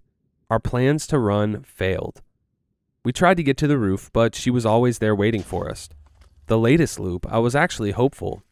Isaac's plan to lure her to the downstairs gym was going well, and it was the first time I'd survived past 3 p.m. It was an adrenaline rush. 3 p.m. had never looked so beautiful. The plan was simple.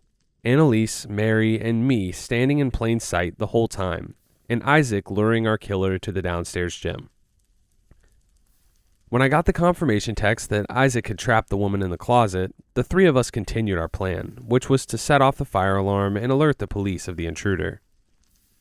Informing the police was impossible initially, because she was always 1,000 steps ahead of the 5 of us. But Isaac had captured her. We were in the clear. That's what I thought. When we pushed through the doors into the gym, however, Isaac's cry froze me in place. His voice collapsed into panicked, muffled screaming. I took 2 steps before I saw his figure running towards me. Behind him, the woman in the black suit. Another stumbled step, and he was being dragged back, a hand over his mouth. I didn't think our killer had enough intelligence to turn our own plan back on us, transforming Isaac into a lure for us. I could see the apology in his frenzied eyes before she sliced her knife through his skull. I didn't even get a chance to mourn him. Isaac flopped onto the ground, rivulets of red pooling down his face. For a second, I was transfixed, hypnotized by what she had done to him. The back of his head spewed blood like a geyser, a gaping hole splitting the back of his skull open. I couldn't move, already wanting to surrender. I shuffled back on my hands, already screaming, wailing like an animal. 10. I counted elephants, just like my mother told me. 9. My gaze was glued to Isaac, whose body was still twitching. 8. His glassy eyes, scarlet trails running down his face. 7. The woman was fast, waiting for me to try and run. 6, 5, 4, 3. I was on my knees, and the door was so far away. 2. Just breathe, honey, Mom used to tell me. Keep counting elephants. Mary's scream rattled in my ears. I remember ice-cold arms wrapping around my waist, the sensation of something sharp. I didn't feel the pain, only wet warmth running down my face. It felt like rain. Annalise's crying was enough of an anchor, but my vision was already going foggy. I wasn't sure where the fatal wound was, though I guessed it was my head, just like Isaac. The woman in the black suit floated in front of me like a specter. Once again, her fingers wrapped around my neck, swinging me like a toy. Bonnie! I was aware of Mary's thundering footsteps coming toward me. Suddenly, pain. Pain like I had never felt. Pain that puppeteered my body, wrenching my head back, my lips forming an O. Part of me could still feel it, the blade digging deep into my skull. She twisted it, and I screeched, my mouth full of pancake mush. Again this time clockwise, and I felt my body go numb, my head hanging. I could hear the sound of my skull splintering apart. The woman in the black suit didn't just want to kill us, she wanted to make us suffer. Reality contorted, and I was back in bed at home, screeching into my pillows before my body could hit the gym floor. I think that was when I started to lose my mind. I began to distance myself from the others, like we were strangers again. The woman in the black suit hunted me down to the girls' bathroom where I was hiding, drowning me in the toilet bowl. Then she came straight into my house when I refused to go to school, suffocating me with my stuffed rabbit. Luckily, Isaac and Mary forced their way in. Isaac was stabbed in the stomach, and Mary impaled by a hairbrush. I had no idea you could be impaled by a hairbrush. Isaac's lifeless body dropped onto mine. His expression almost made me laugh, like he was mid-eye roll. Hysteria crept up my throat. Days, months, years, centuries of the same day finally catching up to me. I was shrieking with laughter when I was bludgeoned straight through the mouth. Bonnie, 7 a.m. This time I rolled onto my side, spewing up the taste of blood.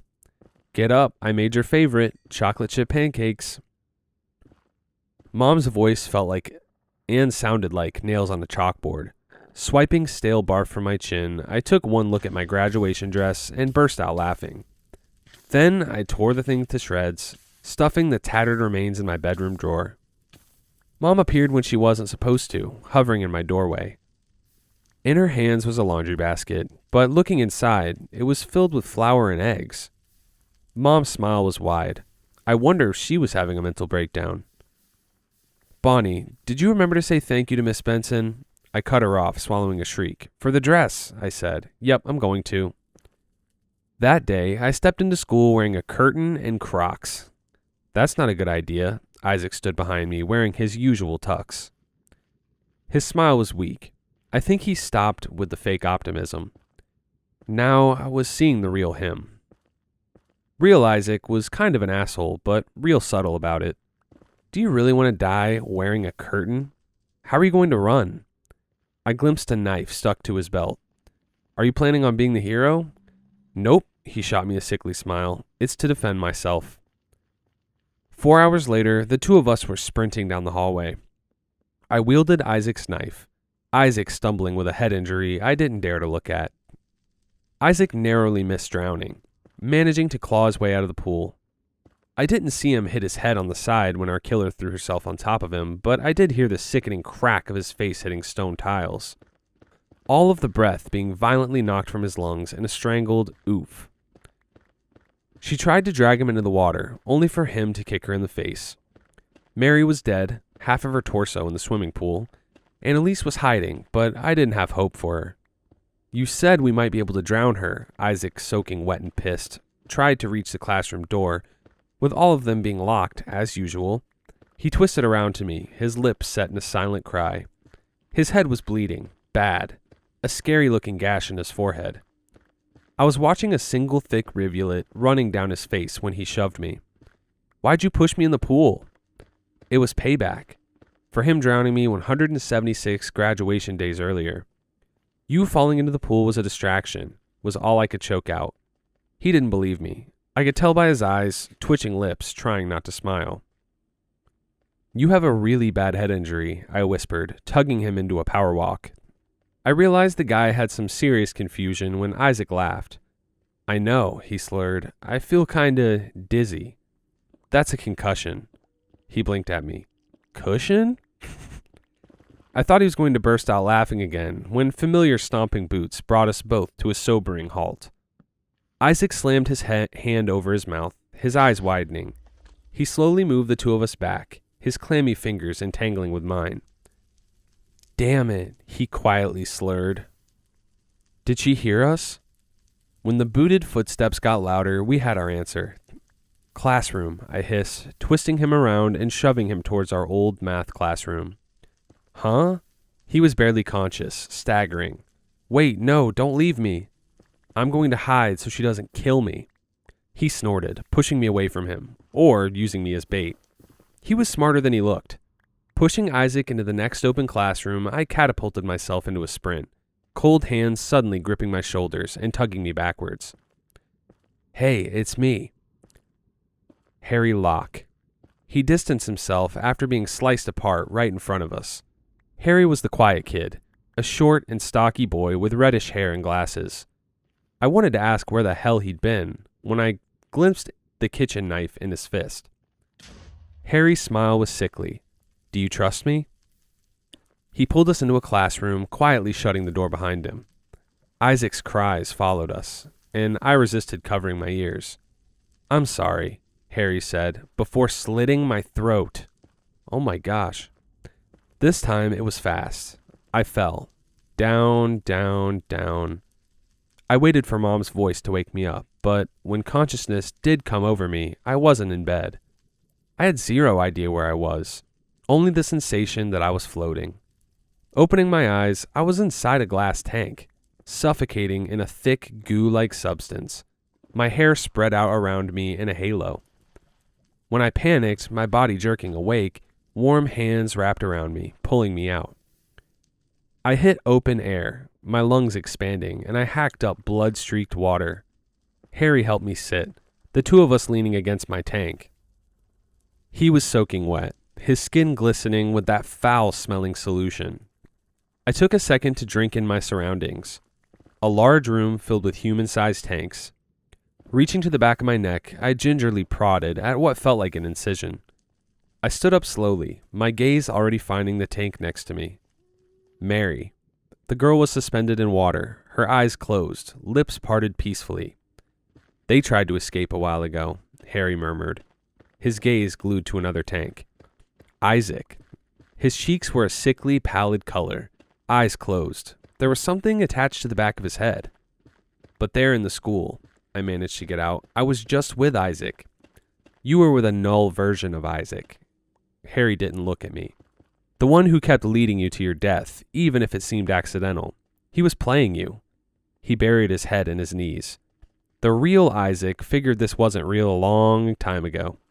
Real Isaac? Yeah, the one you've been with is more of a copy of him, Harry sighed, leaning his head against Mary's tank. He spat out slime, adjusting his glasses. Think of him more as a shell, empty of his mind. This Isaac follows orders like an NPC. He had the guy's memories and traits, but he was just a program. Too much information at once. I don't understand. Harry tipped his back, groaning. You don't need to. He got to his feet. His eyes were dark, hollowed out caverns I couldn't recognize. I'm sorry, Harry said again, wrapping his hands around my neck and pinning me into one of the tanks. Just like the woman in the black suit, Harry pressed enough pressure for me to suffer. When he slammed my head against the tank, I felt my body shut down. I could still feel him, his fingers squeezing the life out of me. Darkness came soon after, swirling oblivion that swallowed me up and then spat me out. This time, I spluttered awake, cuffed to a bed inside a white room. Surrounding me were 15 gurney-like beds. I don't know how deep we are. Harry's voice startled me. The boy stood over me, this time dressed in shorts and a t-shirt. What? I tried to jump up, but I was strapped down. Miss Benson, his voice broke. She didn't want us to graduate, so she put us under. He swiped at his eyes, gulping down sobs. Harry slumped down onto my bed. I thought I could wake us up by killing ourselves instead, but we're stuck. I noticed the scalpel in his hand. The last thing Isaac told me was that we had to get back to the surface. He squeezed his eyes shut, but I don't know how deep this thing goes. Tugging against the Velcro straps, pinning me down, I held my breath. Deep? Yeah, he spluttered. We're pretty far under. With a heavy breath, he drew the blade across his own throat with just enough precision to keep himself breathing. Deep red spotted the blanket, and the boy broke down. I can't wake us up, Isaac whispered, grabbing a pillow and pinning me to the bed. I tried to shove him off me, but he put all his weight onto me, laughing. Do you hear me, Isaac? His hysterical cry followed me into the dark. I can't wake us up. Death didn't feel like death at this point, like drowning and then finding the surface, only to be pulled back into suffocating depths. Plunging through nothing, empty space with no bottom, no surface. Endless nothing that expanded, continuing. Harry's sobs collapsed into white noise, and I felt my writhing limbs go still. Once again, I waited for my mom's voice, for graduation day. Instead, I awoke with a shriek, strapped to a chair, my hands bound to Harry's. I'm sorry for suffocating you with a pillow. He didn't sound apologetic. You asshole, I gritted out. He sighed, leaning his head on mine. I said I was sorry. This time, we were inside a glass building. Above us, the sky was pitch dark. Where are we? I have no idea, Harry muttered. I've never been this far. My gaze followed an odd-looking bird through the skylight. Meaning? Meaning, she always takes me back to the start, he said. Graduation day. Harry got free easily, tearing himself from his restraints. The knots around my wrists were impossible. So, you've been here before? No, he stumbled, trying to swipe himself down. Isaac has. The boy dropped onto his hands and knees, picking up a single shard of glass. Isaac said he found a room with a skylight, Harry murmured, sliding the point between his fingers. His gaze found the ceiling. Then he went deeper, and his consciousness never came back to us. Miss Benson sent a mindless copy in his place. He got to his feet, the shard clenched in his fist.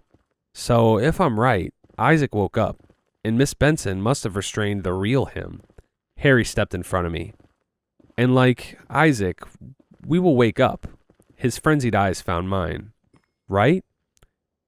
I wasn't thrilled with the idea of dying again, but anything to wake myself up. Do it. He nodded, and I felt the prick of the blade spike my skin. Wait. Harry stepped back, cocking his head. What? Why would Miss Benson do this? I demanded. She didn't want us to graduate school, so she did all of this? Harry shrugged, playing with the shard between his fingers. Why else would she do this? He pressed the shard into my neck. Wait, I hissed out. Harry's frown was patient. What now? What if this is the real world? I whispered. We'll be killing ourselves. For real. Harry's lips pricked slightly. Does this world look real to you? Before I could reply, he slashed my throat open. I waited for the reset, for the sensation of blankets wrapped around my head and my mother's voice. Instead, my body was stiff, my eyes glued shut. Bonnie Haverford? The voice was a low murmur. Honey, can you hear me? There was something stuck in my arm, a sharp, cruel thing pinning me down. I did say she was awake, but nobody believed me. The British accent was almost a melody. Prying my eyes open, a figure was looming over me. It was a woman with a kind face, her expression soothing. A paramedic. I couldn't make out what the tag on her uniform said, though. Around me, I could see my classmates, wrapped in blankets, being escorted to the door. There were 15 or so futuristic-looking pods, and I was lying in one, a plastic mask suffocating my mouth. Isaac stood next to the paramedic, a wary smile on his mouth. The guy had a scary bandage wrapped around his head. Bonnie, right? This version of him didn't remember getting to know me. Isaac pulled me to a sitting position, ignoring the paramedic's sharp hiss of, "Please leave her where she is." A man dressed in white tried to throw a blanket around him, and he shrugged it off. "I'm fine," Isaac muttered, gingerly prodding his head wound. "I won't be if you keep asking if I'm okay." Jeez. I like Isaac. Ignoring the adults, he wandered over to the pod in front of me and pulled a half-conscious Harry to his unsteady feet. Harry staggered, half-lidded eyes finding mine. His smile was sickly. It worked. The two of them hugged, Isaac burying his head in the crook of the boy's shoulder. I wanted to talk to Harry, but the paramedic seemed pretty insistent that I stayed still so she could check me over. I was barely aware of my surroundings when I was crawling into the back of an ambulance. Reality felt wrong, like I was still stuck, still reliving the same day over and over, but my town was real. I dazedly watched traffic flying by, the sky darkening. Time was moving forward again. The world resumed, and graduation day had been and gone. 14 days to be exact. Miss Benson had us trapped for 14 days, and yet to me, it felt like a century. Mom was at the station, immediately pulling me into a hug. She put me under house arrest for a week, sentencing me to my room.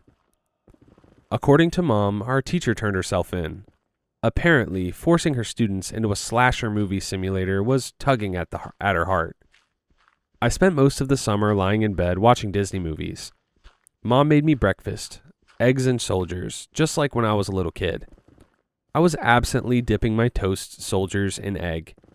When she dropped an envelope in front of me, "If you want to testify, sweetie," Mom had resorted to using her baby voice again.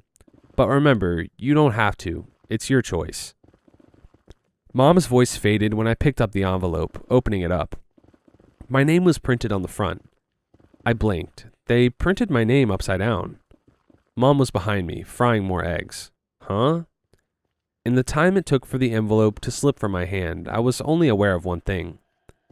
The woman in the black suit was standing in the doorway, her fingers wrapped around an axe.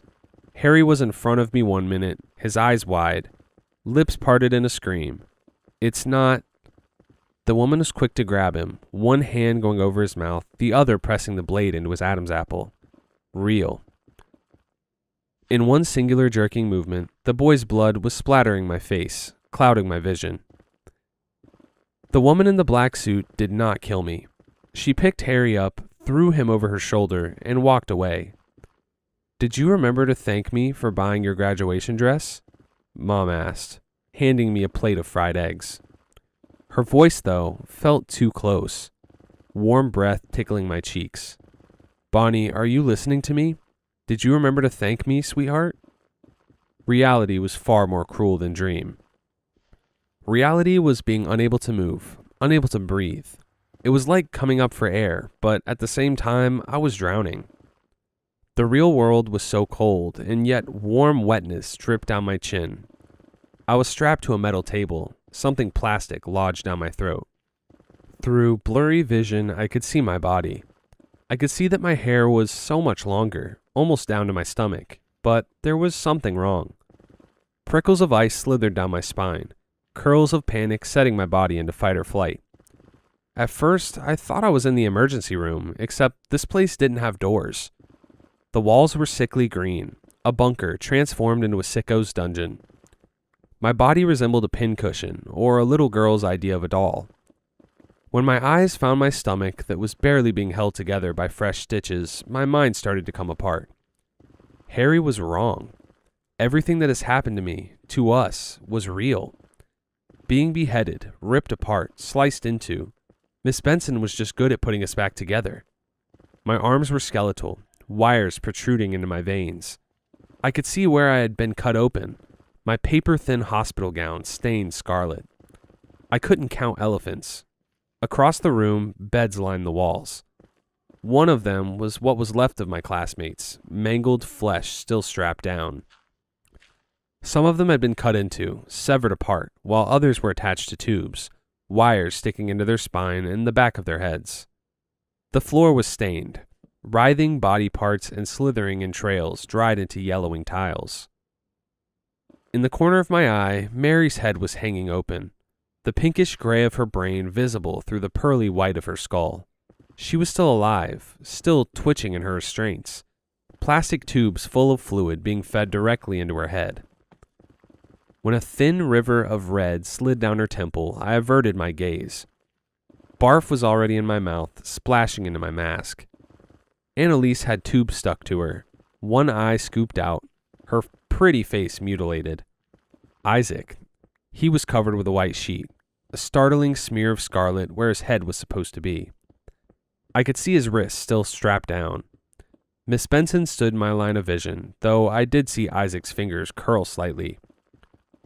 My teacher didn't speak when I shrieked through my mask, straining against Velcro straps.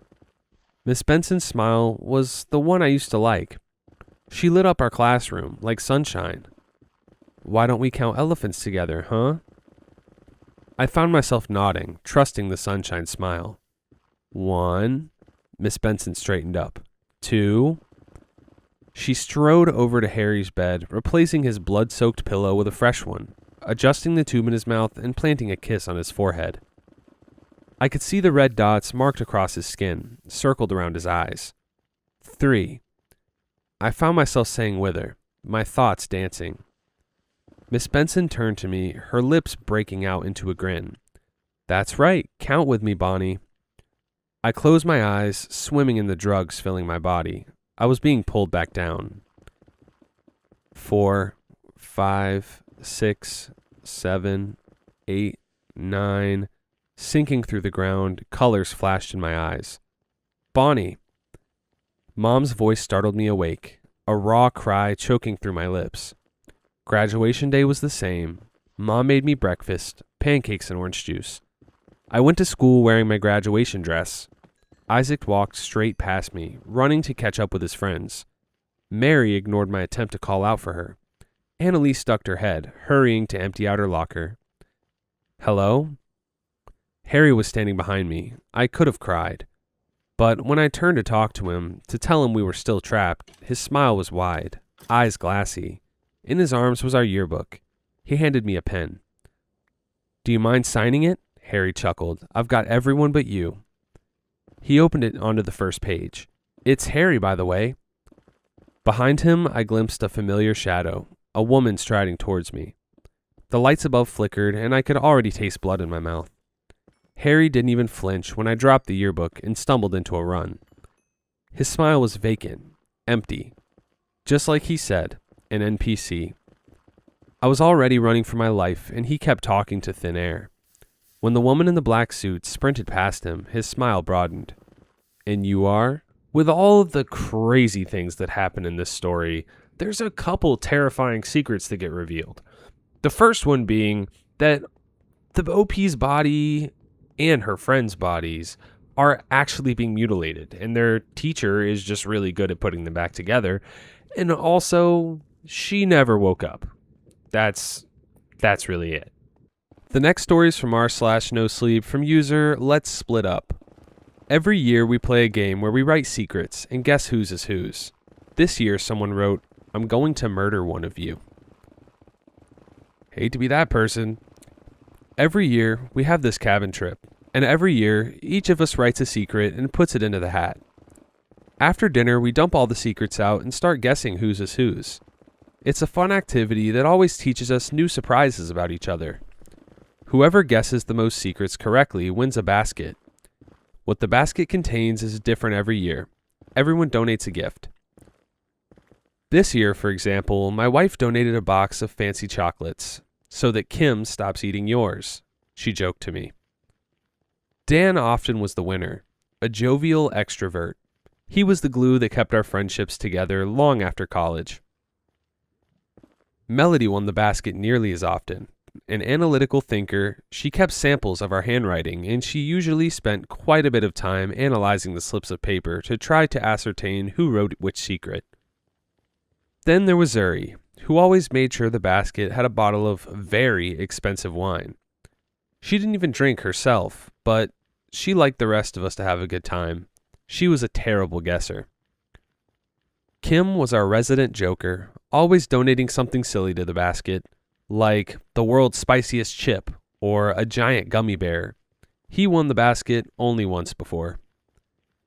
Steve was the blandest guy imaginable and usually donated something boring. Bath products or pistachios or coffee. He never really got our in-jokes or quite fit in with the group. Our tradition's been going on strong 10 years now. We've always had a good time, and that's why what happened makes no sense at all. My wife dropped me off at the cabin on a Friday evening. Kim, Steve, Dan, and Melody arrived, each putting slips in the hat. Zuri couldn't make it this year, but wine came with a note for us to enjoy ourselves. After dinner, we pulled the slips out of the hat. 5 slips of paper with our 5 secrets that read, I have a secret crush on someone. I spent 52 cents on the prize I bought for the basket. I have a star named after me. It's a girl. I'm going to murder one of you. Whoo! We read them all aloud, laughing and shouting guesses until we got to the last one. Everyone went quiet. Someone wondered if it was a joke. We all looked at resident joker Kim, but he said his was the 52 cents one. Everyone began snatching their slips, until each of us was holding a slip except me. It's Mia, they all said. Mia's planning a murder. No, I'm not, I spluttered. I wrote, I started a new diet. Who would swap my secret for the murder one? To say that tensions were high would be an understatement. In the end, Dan suggested we skip the game and share the basket. But everyone's mood was sour except for Kim, who happily ate all the chocolates and drank half the wine bottle himself. I wonder if he really did put that murder slip in there as a prank, just so we'd wind up splitting the basket and he'd get a share.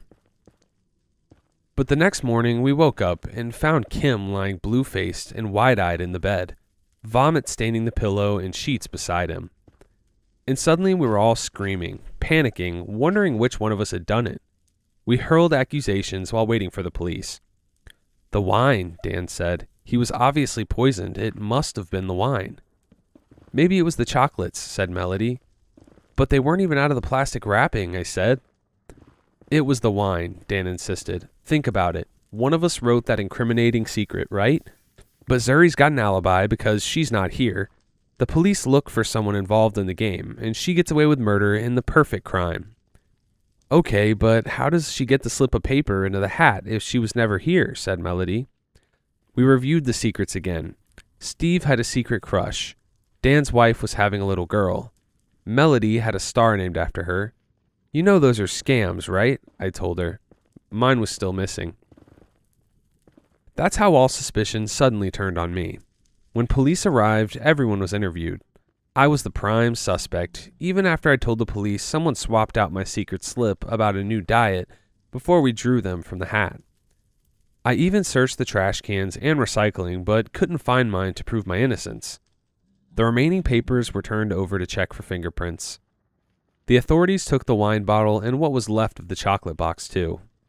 My friends all thought I was a killer. I knew one of them was. Later that evening, when I was finally back home and still wondering who had lied, the dog was whining to go out, so I grabbed a coat and took him out. And suddenly, everything clicked horrifyingly into place. We had all been right.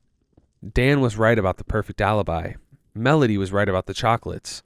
Not the ones in plastic wrap in the basket, but the ones in my bag that were supposed to be mine. That Kim stole like he did every year, and I had been right. That my slip of paper had been switched. Fear coursed through me as I pulled a crumpled slip of paper from the pocket. I started a new diet. I'd put on my wife's coat by mistake. Quincy Lee, or Let's Split Up, who wrote this story, genuinely blew my mind. Because everyone assumes someone in the cabin is the killer who hung the guy from the ceiling or whatever they did. Kim gets murdered, and everyone assumes the threat was for Kim. And then the OP becomes the prime suspect because his secret is missing. Then it's found out, this crazy twist, the missing secret wasn't destroyed. It ended up in his wife's coat pocket, which means his wife had access to his slip before the game. So the chocolates weren't meant for Kim. She was trying to kill her husband, and Kim stole them because that's what he's known for doing. Anyways, that's all the Reddit stories in Minecraft I have for you today. If you guys enjoyed this video, don't forget to hit the like and subscribe. Subscribe to the new channel if you want to hear me read over there, and I'll see you guys next time. Thanks for watching. Peace.